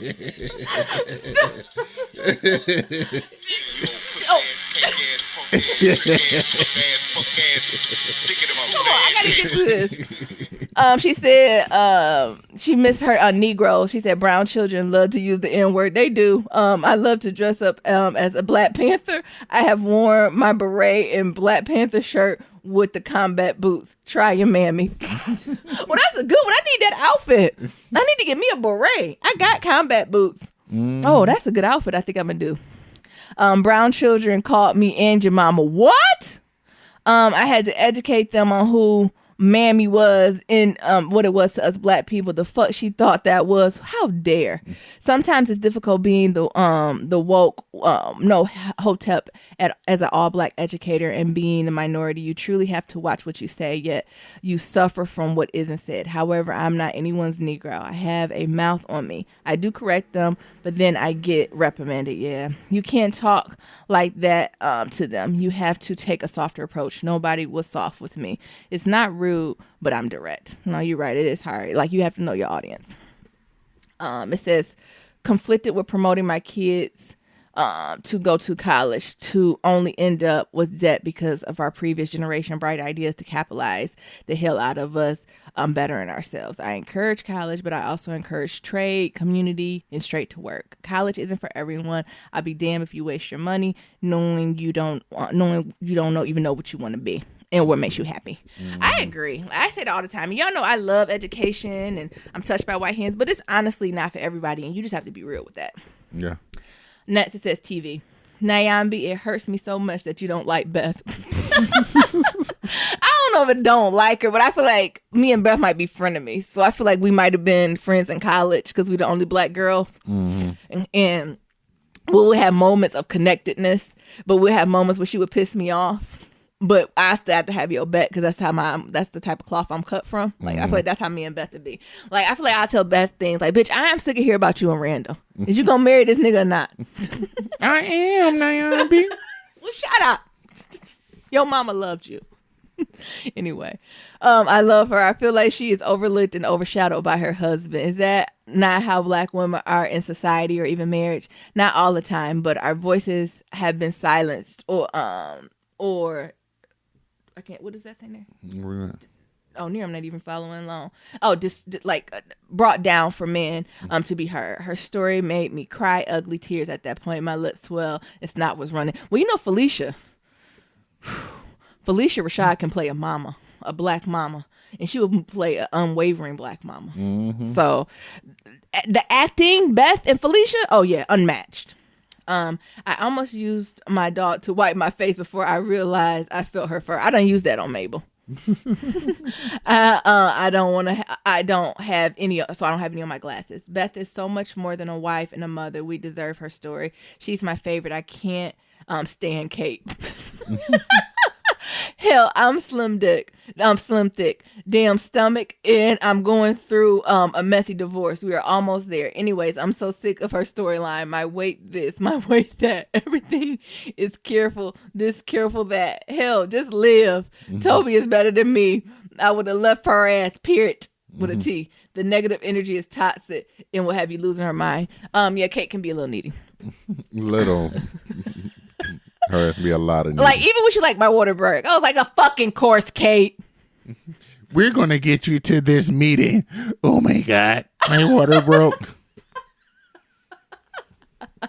Okay, next. I guess we ain't going to no meeting today. Ain't no meeting today.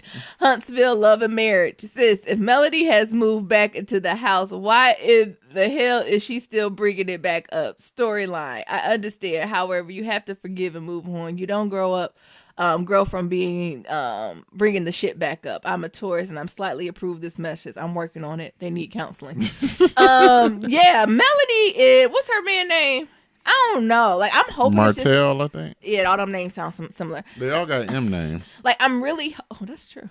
I'm really hoping that is a part of the storyline. And the thing is, she can be upset and angry, but I'm sad or mad or upset or frustrated for her that she held it back all these years. Mm-hmm. Right? Do you know what I'm saying? Like, you had, when it was popping off, sis, you had all the right to say that. And I'm curious why she kind of waited to do that. I guess you can process at any moment, but yeah, it's something more to that story too. Yeah. And I don't know if we talked about the last episode because he went in for surgery. And she said something like he was literally about to go get the happy juice from the anesthesiologist. Mm-hmm. And he was like, "You gonna take care of me when I get home?" She was like, "We need to talk about our living arrangement." That's right. I said, "Damn, Melody." Damn. Just like a AKA Pink and Me. The Resident. Just get your ass as soon as you down. That's how they do you. You silly. The Resident. My neighbors are okay to calling the police on me. I holler at every single scene. I'm so proud of Theo Huxtable for being a doctor. Damn it, Bill. You should watch it. I have to get my Zambi salad and sweet tea to sit and watch. I heard the Resident. That's Zaxby's, baby. Oh, I call it Zambi's. What you call it? It's Zaxby. That's a X. I said Zambi's. Where you see an M at? Did I say an M? Zambi's. Where do you see an M at? I call Zasby. I've eaten there. I know what this place is. They got good chicken. But where do you see an M at in that? It's Zaxby's. And I said Zambi's. Okay. Okay. Y'all see where I get the names messed up from then. I've heard about the Resident. I think I might put that on my watch list too. Mm-hmm. It says, Robert, I'm a piss on you, Kelly. Oh my goodness.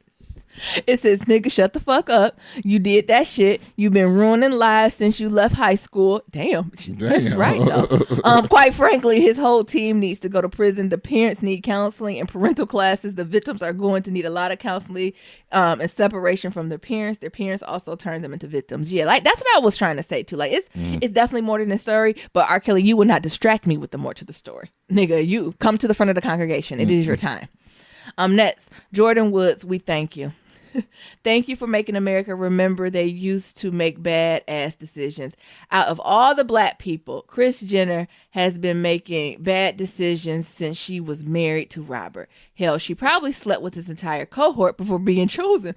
Khloe has stolen so many men from her friend's child by she chose to stay with Tristan third trimester Thomas. Somebody said Groupon Peen, and I haven't been right since. When we just had Community? Yeah. I think, especially when you're a woman of a particular age, you don't blame that on no Jordan Wood. What old is Jordan? 3? How old is she? No, 20, young. 21. Come on. Like and you in your mid-30s, that young girl ain't steal your husband, ain't break up your marriage, ain't break up your family. You and your... and your trash-ass baby daddy broke up that relationship, not Jordan. Well, Khloe ended up like retracting her tweets and it's like, I'm sorry, Jordan didn't do it. No. Right? Like, the thing is, I don't care if Jordan pussy popped on top of Tristan, right? That is your man. Right? Like, that's between you and him. It ain't no, like... Anywho. Niram, that's you. So it says, Niram, thank you for being transparent about your lifestyle journey. It's the best commitment you can give yourself. Also, my sincerest condolences to you. Your fear experience is why I have to ask who will be there. Too many people pop up and claim they are family or be messy. It's TUH. I did the effect. I have a brother. What in the tire fuck ever I said, but I'm the only illegitimate child. My dad claims he couldn't deny me if he wanted to. I'll save the story for later. You are inspiration. Nyambi, I've listened to your gym, sis. Thank you. I am God's most stubborn child. You said something. You said some things that have kept me sane. I'm trying to get the hell out of the sucking place. Your words have hit right on time. I'll share later. Also, I would love to send you a shirt. Have a blessed and loved day. Sincerely, Savannah. Oh, Savannah. Savannah. Thank you, sis. That was amazing. All right, we got one from Anonymous. The subject is, am I a sugar mama? Stop right there. Yes. You gotta ask. And ain't nothing wrong with it. Oh, shit. I done broke my damn The thing is, if you gotta ask, yes. But the thing is, ain't nothing wrong with being a sugar mama. It's just some things you have to put in place, right? First, you have to recognize it. Next, you have to be okay with it, right? And as long as they are of age, right, and everyone's consenting adults, you're good. But you just have to be true for yourself. And it's okay to be a sugar mama. It says, hey, Niram Nyambi, I love your podcast, and I'm new and regular listener. I have a bit of situation. I want to hear your insight on this matter. Should we save this for Monday? Yeah, we can save it for Monday, but I'm reading it now. Oh, shit. Okay. You want me to stop reading? No, I'm thinking of like priority. No, because we actually have another shout out Friday letter from like 2 weeks ago. We still have to answer to. So Go ahead. I'm a young business professional in the tech and software space.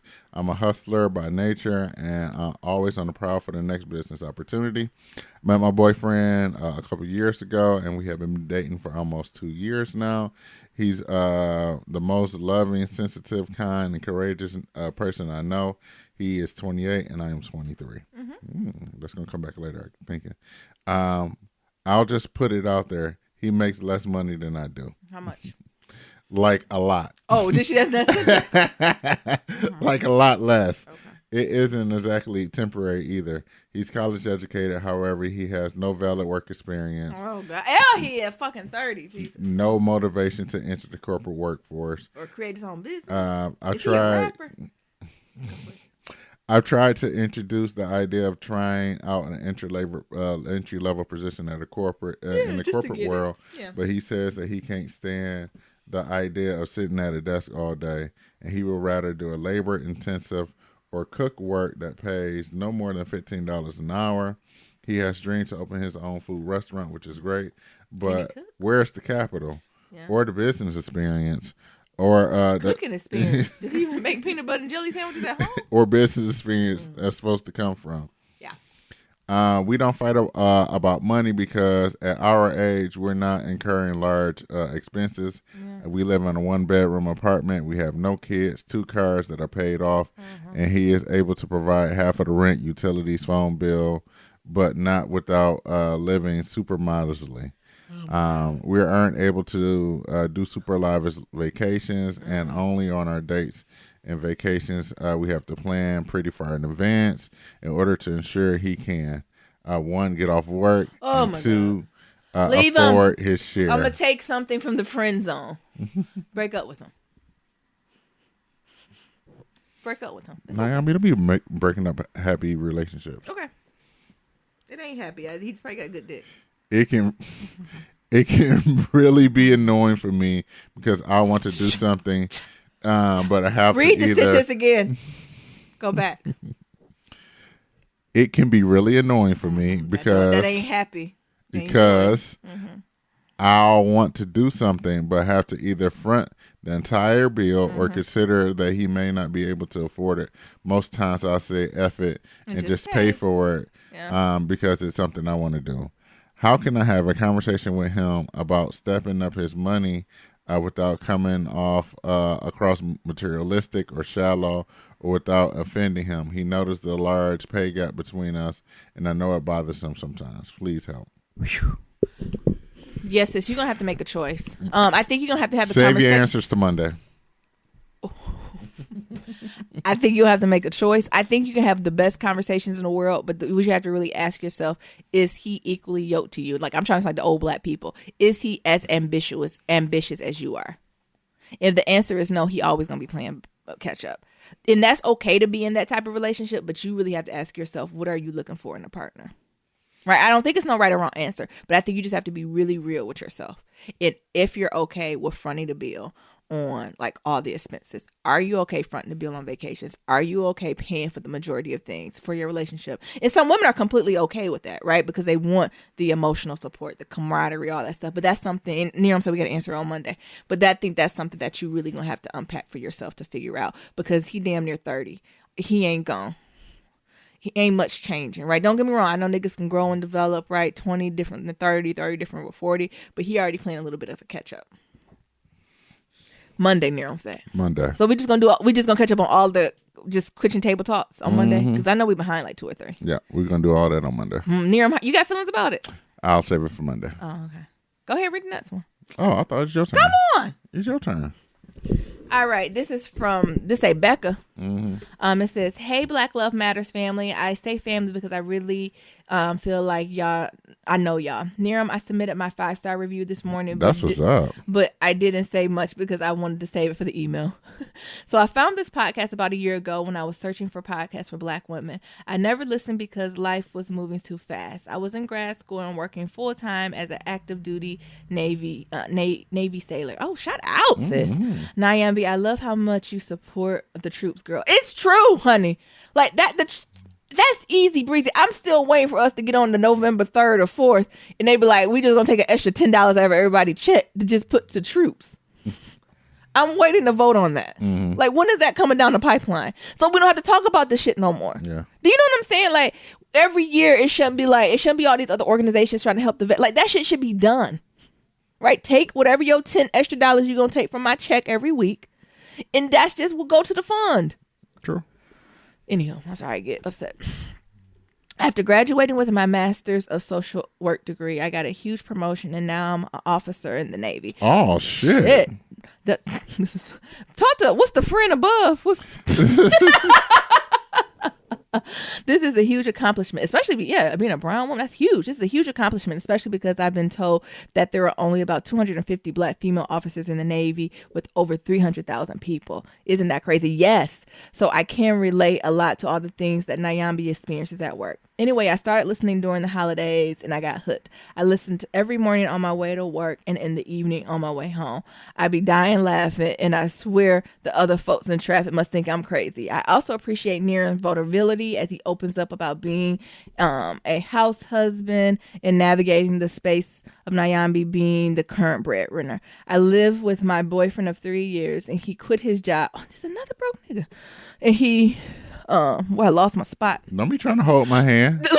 No, I seen that jab, and they're gonna try to hold my hand. I love my boyfriend. I live with my boyfriend of 3 years, and he quit his job over the holidays to focus on business. Oh, he not a broke nigga. That's good. Yeah, you should focus on a business venture, and we will be launching soon. That's what's up. Let us know when you launch it.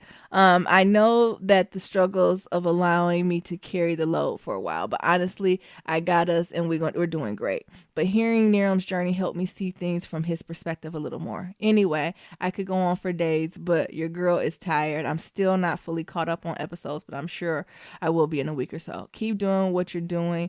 You have a faithful listener here in San Diego. When y'all do the live show, believe I'm coming to the Colonizer Valley, LOL. Also, Nyambi, I was wondering if you're willing to share the link to your church. I haven't gone to a good church in years and figured I could start getting back in the comfort of my own home. Becca, did she send us an email? Yeah. We send her the link, because you know my church. We all online, honey. I don't know the link. Oh, so you don't know what the Google do? You know what? I'm not doing this. I don't know how to send it. What is the website? Nigga, you Nigga, know the go website. on Google.com. You got the now you acting like them kids Google You it. got the same password as I do to blacklovematters@gmail.com. Read this from Donna. You can hop in there too. And What Donna say? Hey sis, this is Nyambi. Thank you for the email. You know what? I'm gonna do it. I'm gonna play on it this weekend. Come on. So we got one from Donna. The subject is the dog. The dog. Hey Nerims, hey Nyambis. I'm a long time listener and look forward to Monday, Wednesdays, and Shout Out Friday because of y'all. Okay, so my husband bought me a dog, Kenzo. Oh, Kenzo! I love him. He's What in that sentence? I love him. He is so stinking cute, but he is bad as hell. We have 3 kids, 12, 10-year-old twins. Damn. Your girl is tired. Yeah, and that's the age where everybody need attention. Now he is a good good husband and a father, but most of the house kid duties are normally fall on mama. Yeah. And I'm not complaining. It's just facts. Yeah. Here's the issue. My husband says that we're not doing enough with Kenzo and don't take enough responsibilities for the dog, so he rely heavily on the kids. I told him it's not fair because Kenzo is a baby and he's not That's house hard. trained. Yeah, That that's is hard. the thing. Yeah. And once he's trained, that will work. But right now, it's a piss and poop all over the carpets. You know they got them Shit. diapers. Yeah, you better get Kenzo on those diapers. Or try them piss pads that got the scent on it. Yeah, that attract them. I don't know. I'm too busy in the mornings to make making life happen. And when I get home from work, I barely sit down until it's time for me to go to bed. So I ain't doing it, and he should just do it. Now he's mad and says I'm unappreciative. Am I wrong? What you think, Nero? Tell me what to do, Nyambi. That's what you think. I'm telling what to do. I never had a puppy and didn't know what to take, but I'm tired. It's hard with puppies, especially I think dogs. It's like reverse. You know, I feel like when you get kids, it's forever hard. But I feel like puppies is like that first year. You be like, Jesus, get the hell about my house, right? Because you got to get used to them. You got to get them trained, being home, like all that type of stuff. No, I don't think you're wrong for pushing back on him or them kids. Them kids 10 and 12 too. Right, like this might be a good space for them. They can walk Kenzo and feed fucking Kenzo. They can walk Kenzo, feed him, and take his shitty ass out. Right. Like, I don't think that's too much to ask from a 10 to 12-year-old, right? So this might be a good way to start teaching responsibility. Just giving them a little bit more responsibility to your dog, at least until you got more time to do it, right? Especially as the summer coming. Yeah. Oh, when the summer come, fucking forget it. That's all the ones who need to be taking Kenzo out is the kids. Go play. Yeah. And take Kenzo ass with you. See them like the fourth kid. Take Kenzo. And you better not lose him because I love him more than y'all. But no, I don't think you're out of order. Nerium, do you have any tips? So I know we're saving a lot of stuff for Monday, but like there's some YouTube. You ain't wrong. Yeah. There's definitely a bunch of YouTube videos, and I can gather them. But sometimes pay that money and that's true. Just pay that money and send Kenzo to a boarding training. Usually like a weekend or go ahead and pay that $500 to a G. Yeah, I know it sounds a lot, but go ahead and pay that. It is well worth it because that's how much it's gonna cost to replace your carpet. Yes.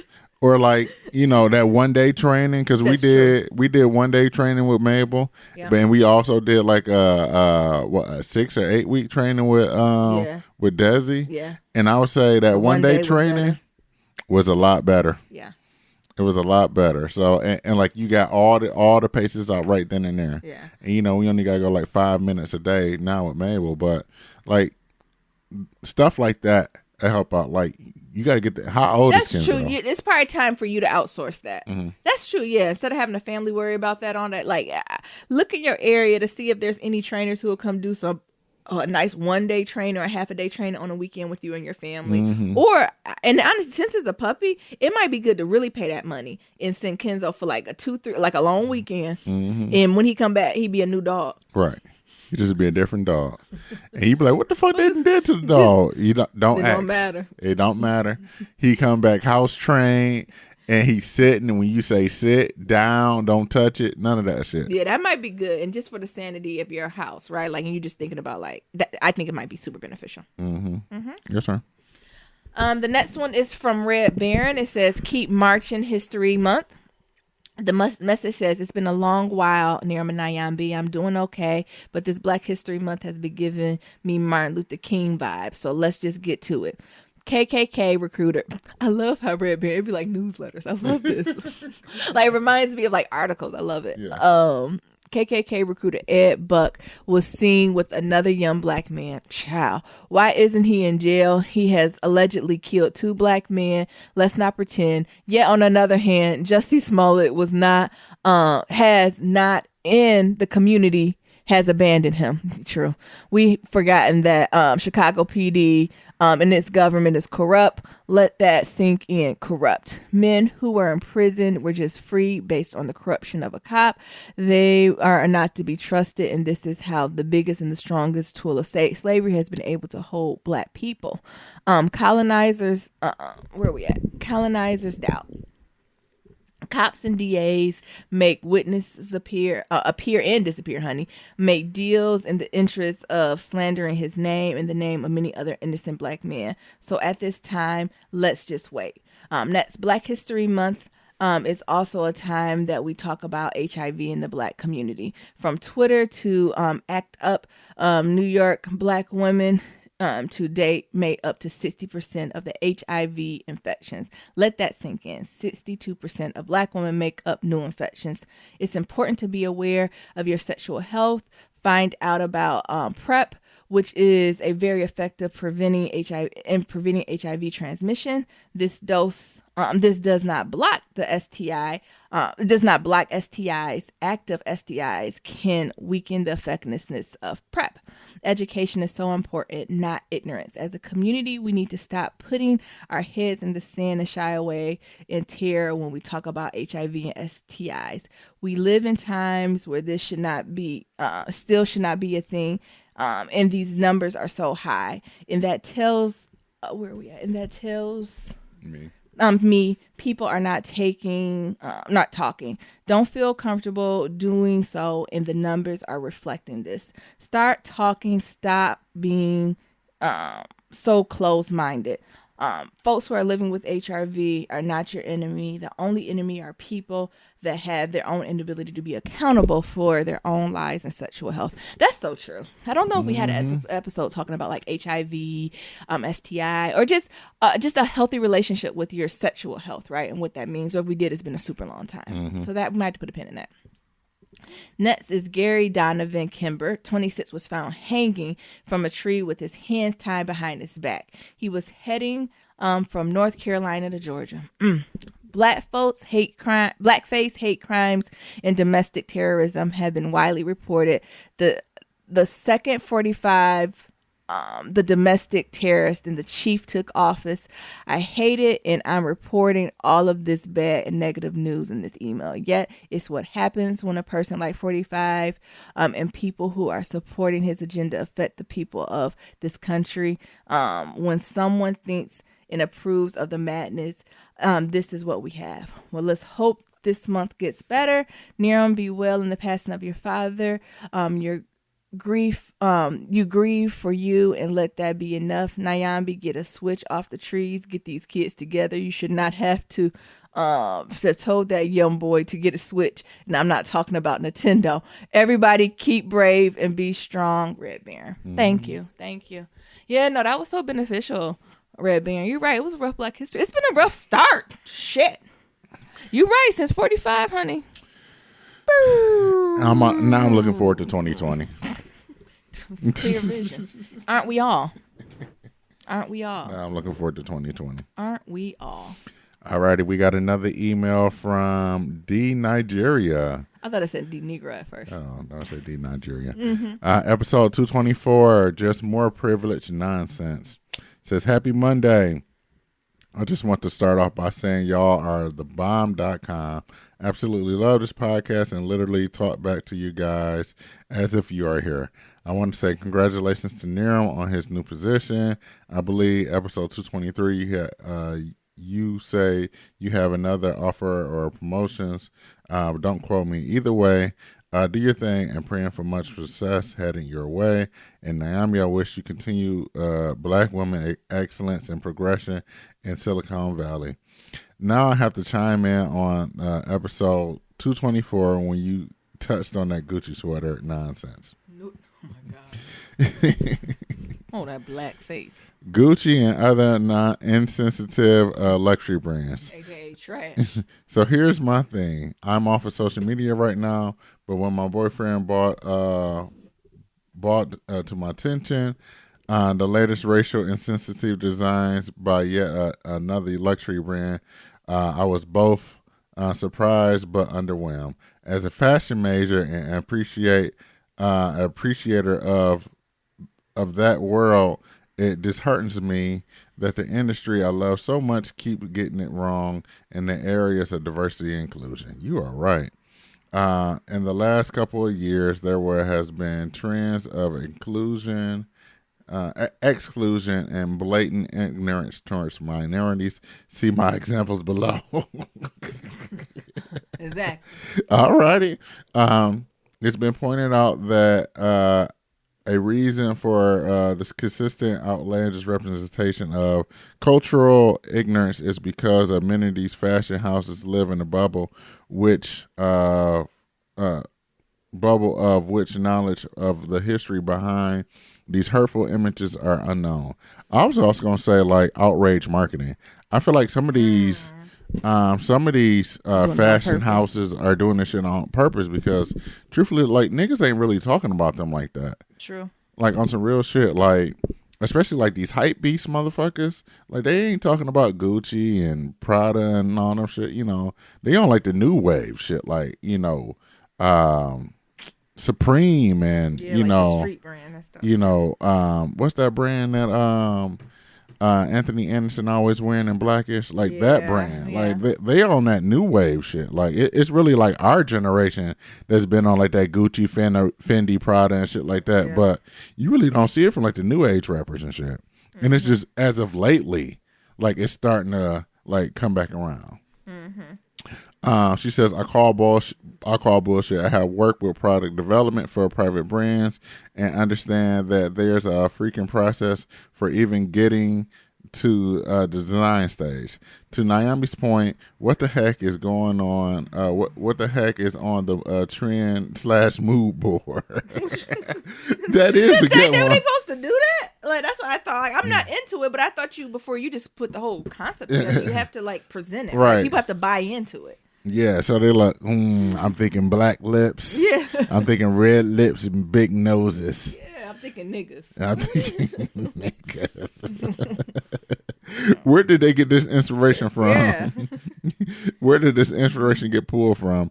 Even if they had a grand idea of blackface with a big overdrawn red lip, which I highly doubt was one of their own, you have to pull inspiration in Pantone colors and whatnot. In the meeting leading up to this product being mass produced, because it isn't couture, meaning one-on-one made.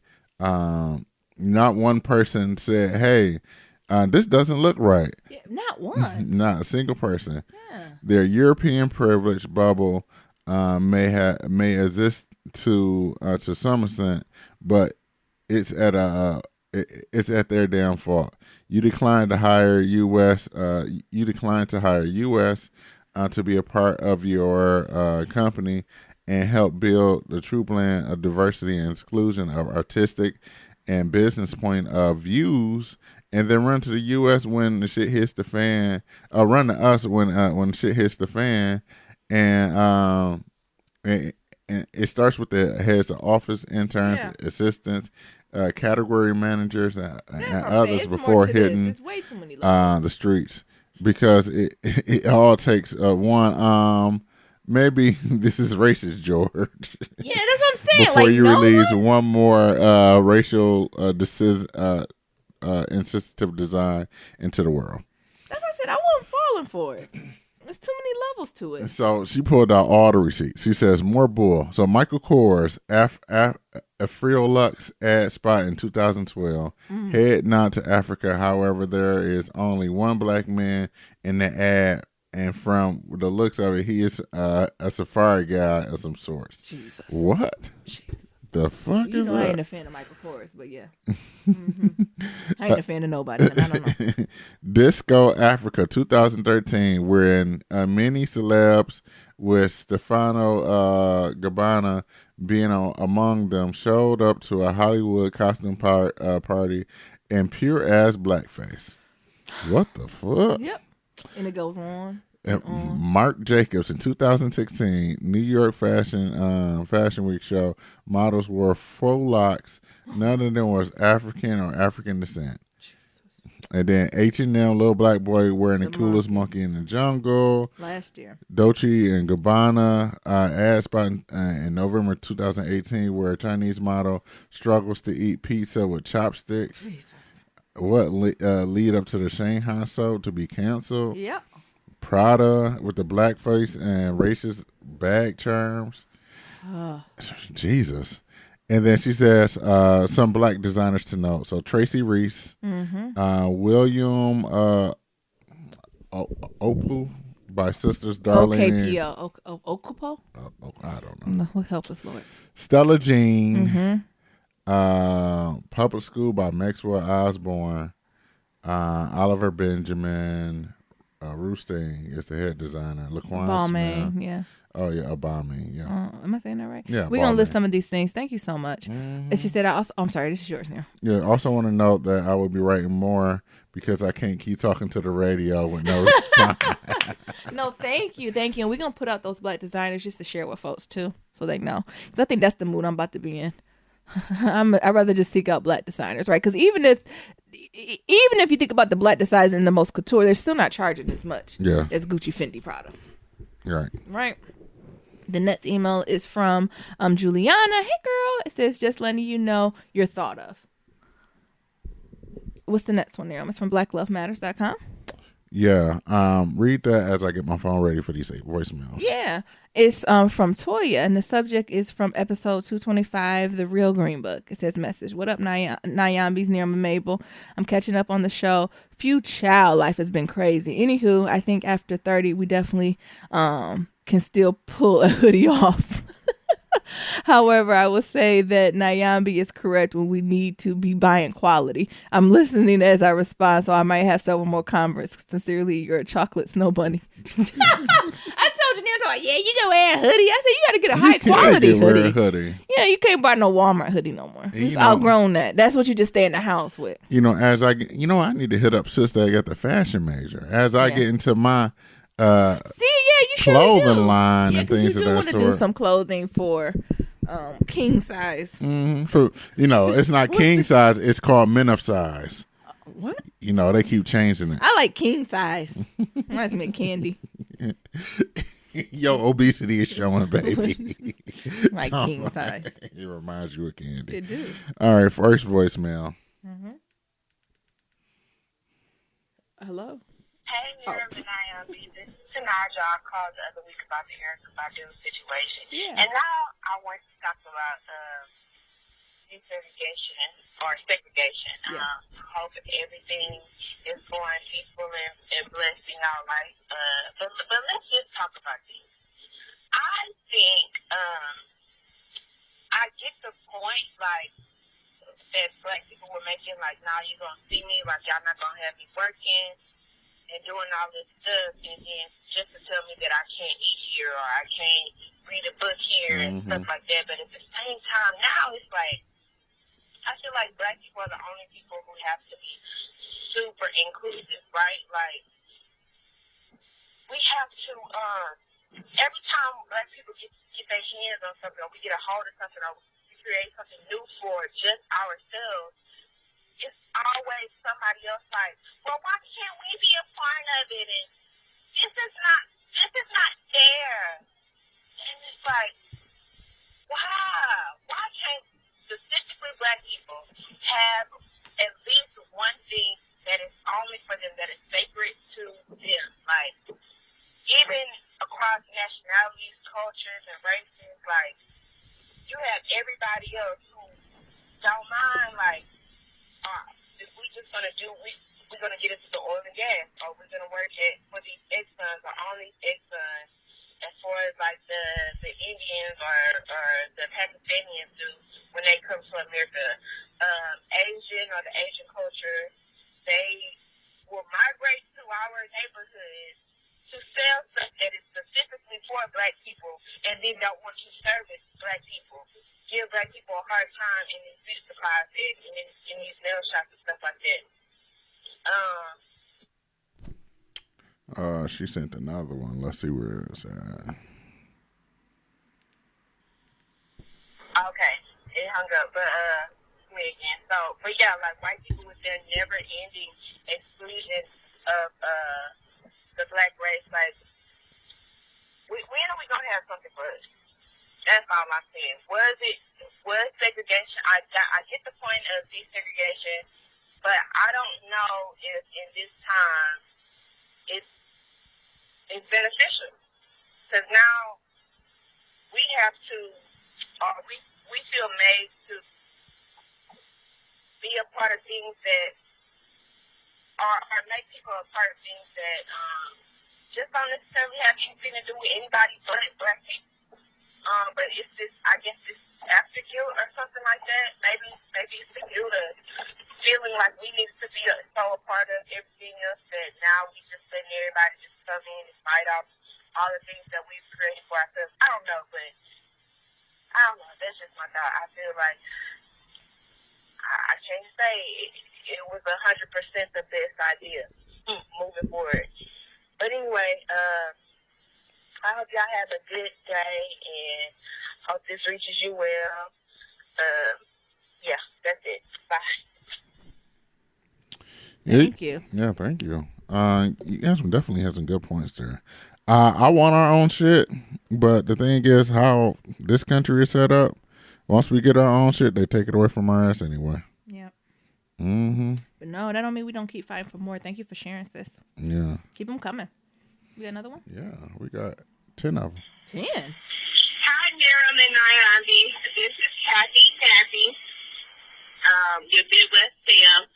I wanted to personally call today, even though I'm a writer and I write in, just to personally say that I am sending you guys good vibes, more to Miriam, and that when he said he doesn't want condolences and right, that he would prefer a call. And so I took it upon myself that I wanted, instead of writing, I wanted to make sure that I called and personally say that I am praying for you guys and getting good energy and praying for good healing energy. So, yes. So take the time that you guys need to rest and recharge. And I'm looking forward to seeing you guys when you guys come back from the D. And I wish you guys well. Bye. Thank you very much. Thank you. Thank you very much. Let's see. Where is the next voicemail? I'd be forgetting we were gone those 2 Fridays, so we have catching up to do. I finally feel like we finally balanced it. No, but it's so good to hear y'all voices in your emails. It makes my day. It does. Here's the next one. Some of these I was gonna call y'all niggas back and say, hey, what's up? Oh. What was the one? Was it from Sir Jeffrey? Where he was like, "Oh shit!" He's like, "Oh." He's that like, one made my day. Y'all don't understand. He's like, "Oh damn, what I done did." Sir Jeffrey be going on his shit, and then the nigga forget what he be talking about, and then he be like, "Oh shit, I'm a call y'all niggas right back." No, I be doing the same thing. Though. I be doing the same shit sometimes. Even on this podcast, I'm like, what? What? How I get to this story? What the hell? But y'all family, so we just keep going, honey. We don't edit it. The show don't. The show must go on. Exactly. Here goes another one. Hey, Miriam and Nyandi. This is Shani from the CMV. Just giving you all a call. It's been a while. So hope y'all are well. Been, finally caught back up on episodes. But I just wanted to give you all a call and, tell you all that, I've been thinking about you all, sending positive vibes. Thank you. I hope everything is okay.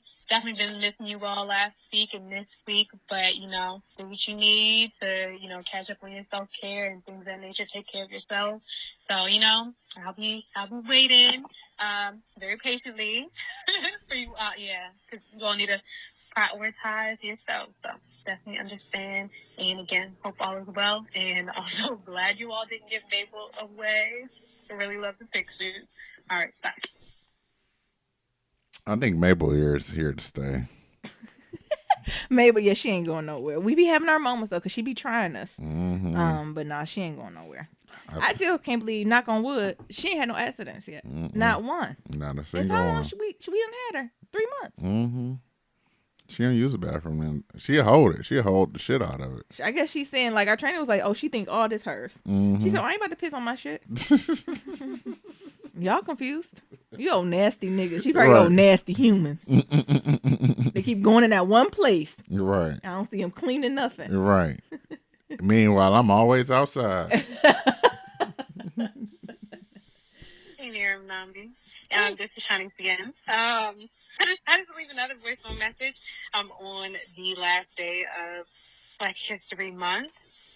So I am in agreement and alliance with alignment with Black Twitter on rescheduling Black History Month to June, and leading up to Juneteenth and things afterwards. And recent developments in Maryland have further soured my Black History Month. So the tea it's national tea, but local tea now. It's like covered by all the newspapers and things of that nature. So a delegate from a northern Maryland called a majority Black county that I rep, a N-word county, hard ER, and this was actually back during the general election, if I'm not mistaken. So, I'll even give her like maybe September, because people start campaigning in August. So maybe September she said it. So they had all of, and be generous, they like maybe starting after November when everybody's elected and stuff like that. So they had the bulk of November, they had all of December, and all of January, and most of February, to tell us. They had the opportunity to drop this key before, Black History Month. She called back. Yeah, she called back.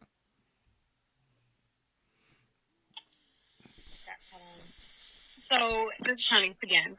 So they decided to tell us in Black History Month after all the fails of Black History Month. We had some wins too, but it was some big L's in Black History Month. So I'm along with Black Twitter in our movement to move Black History Month to June.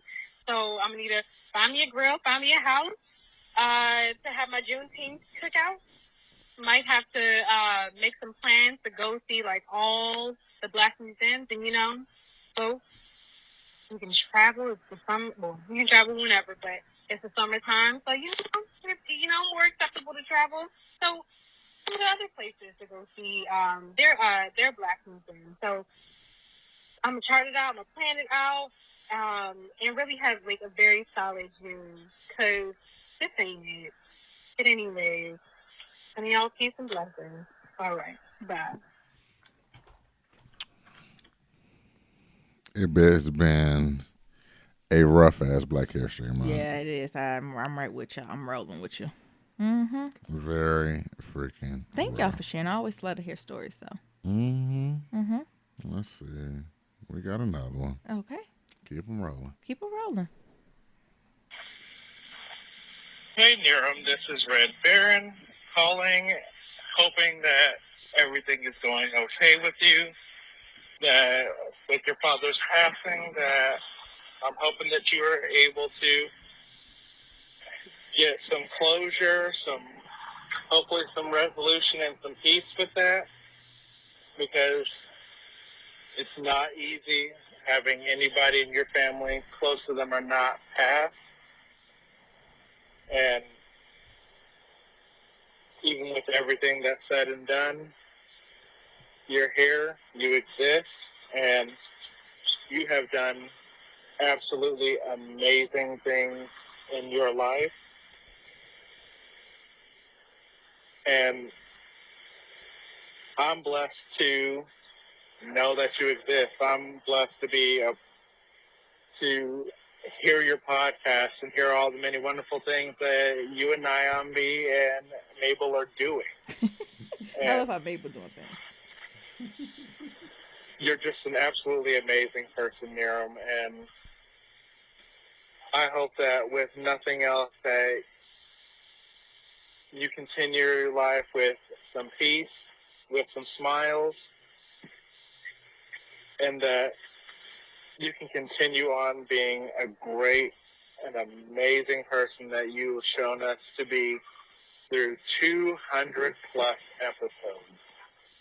You know, remember the accomplishments and things that you've done with your life, because it's at times easy to forget. And I hope that all of you are doing well, and I look forward to hearing the podcast again. But until that time,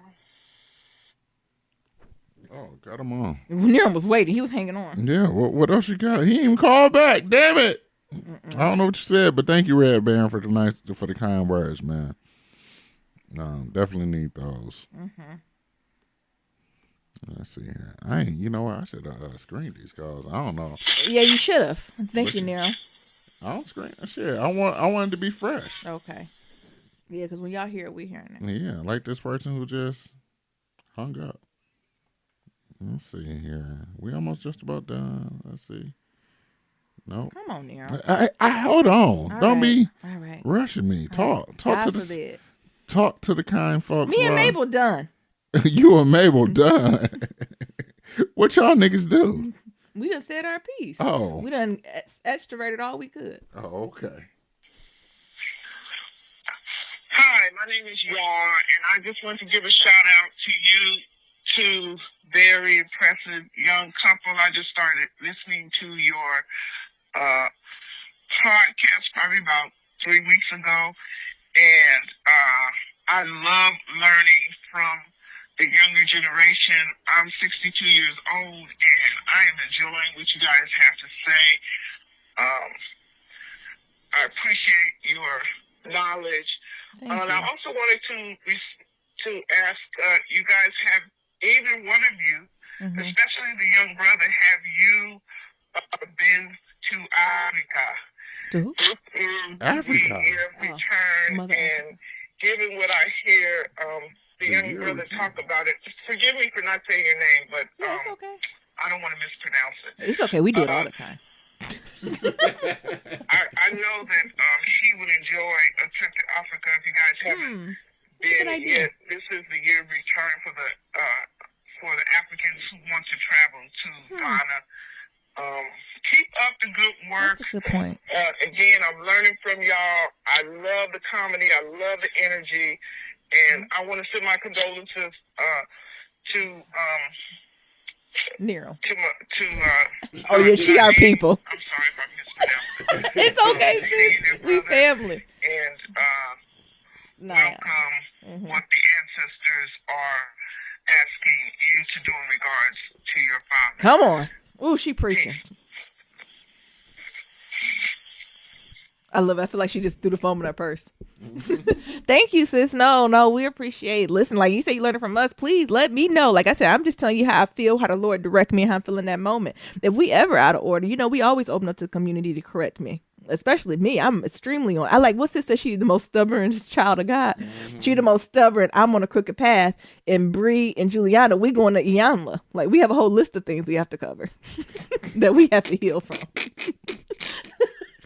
So no, it's a two-way street. We appreciate you. And it was something about, she was right, talking about the year of return. She's not the first one who done brought that up to me, but that's just been in kind of my space, my realm, right? So that's speaking something to me. Y'all know how I feel. Ooh, I don't know. That just touched me. Thank you for saying that, sis. Also, heads up, y'all know Mercury in retrograde. So be careful what the fuck you say and write. More so, be careful what you write. So don't cuss out your co-workers. I think I seen someone on Instagram talking about per my last email goes rampant in Mercury in retrograde. So just keep it easy. Take a breath. We got another one here. Yeah, she sent another. Oh, she followed back. Perfect. And I called a couple of days ago and I screwed up you guys' names, so I'm calling you guys again. Naomi and Nim. Just to, encourage you guys and tell you how much this 62-year-old woman enjoys your show. I love the laughter. I love how you all make each other laugh, including me as well. I also wanted to talk about, the repast, and don't throw too much shade on that one because that sounds like a real party right there. Especially if they blowing Johnny Taylor. Anyhow, y'all just keep doing what you're doing. I am an addicted listener so far, so keep doing what you're doing. Peace.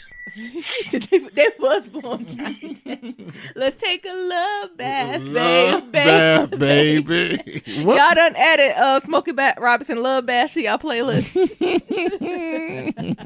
It's just we heard it so many times. They were just playing it over and over again. Can we get some Teddy P in here? It's plenty of souls. Anita Baker, we in Detroit. Like I feel like we should have been on a more of Anita Baker, Stephanie Mills. Like we should have been more on a jazzy tone, but we was on some pure love bath, baby. Blues, juke joint blues too. These last $2. I am a fan of Johnny Taylor. Oh, you know what I was listening to the other day, y'all? What? Peggy Scott Adams. Do y'all know who Peggy Scott Adams is? I made Niram listen to it. Do y'all know? That's how you know if you really old school. She used to have this song called Bill, and it was about her man cheating on her man was cheating on her, but she found out it wasn't cheating on a woman, but it was cheating on with Bill. And she was like, I was ready for Barbara and Betty, Susan, something, something, something. And all the time it was Bill. All the time it was Bill. I'm trying to see if I can find this song. Okay, well, I'm going to play this last voicemail. You find this how it began.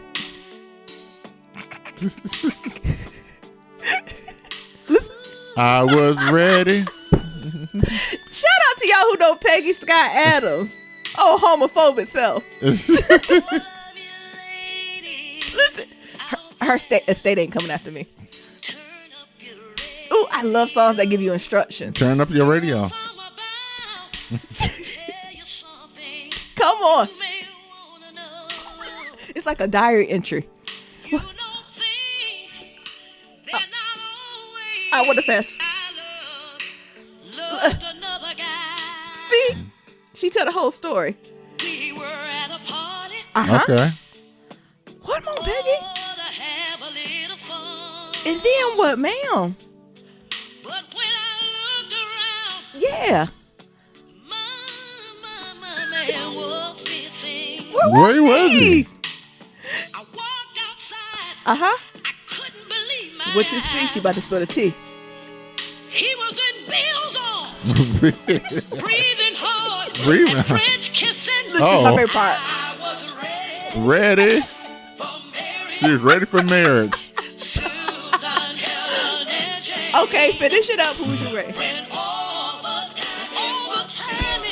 Y'all gotta go listen to the. Oh wait, wait. That was he, been with my man. That's all you niggas get. Peggy Scott Adams, Bill. Hey, it's Tranisha again. I want to say first, welcome back. And I know, Niram, you don't like condolences, but I'm going to say it anyway. My condolences. Thank you. He appreciates your father.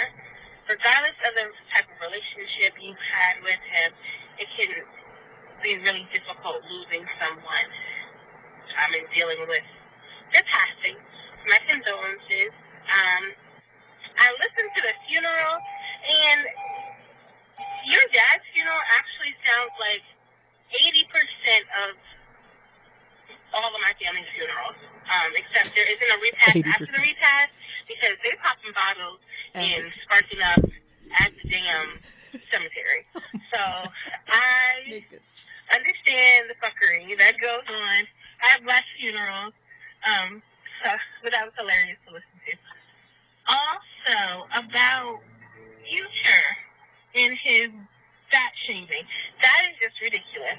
I am a plus size, beautiful woman, and I would be pissed off if I was that model too. Like, how are you going to tell me, first of all, at a public place, that I can't come in because whoever you have there says they don't want and meet fluffy people,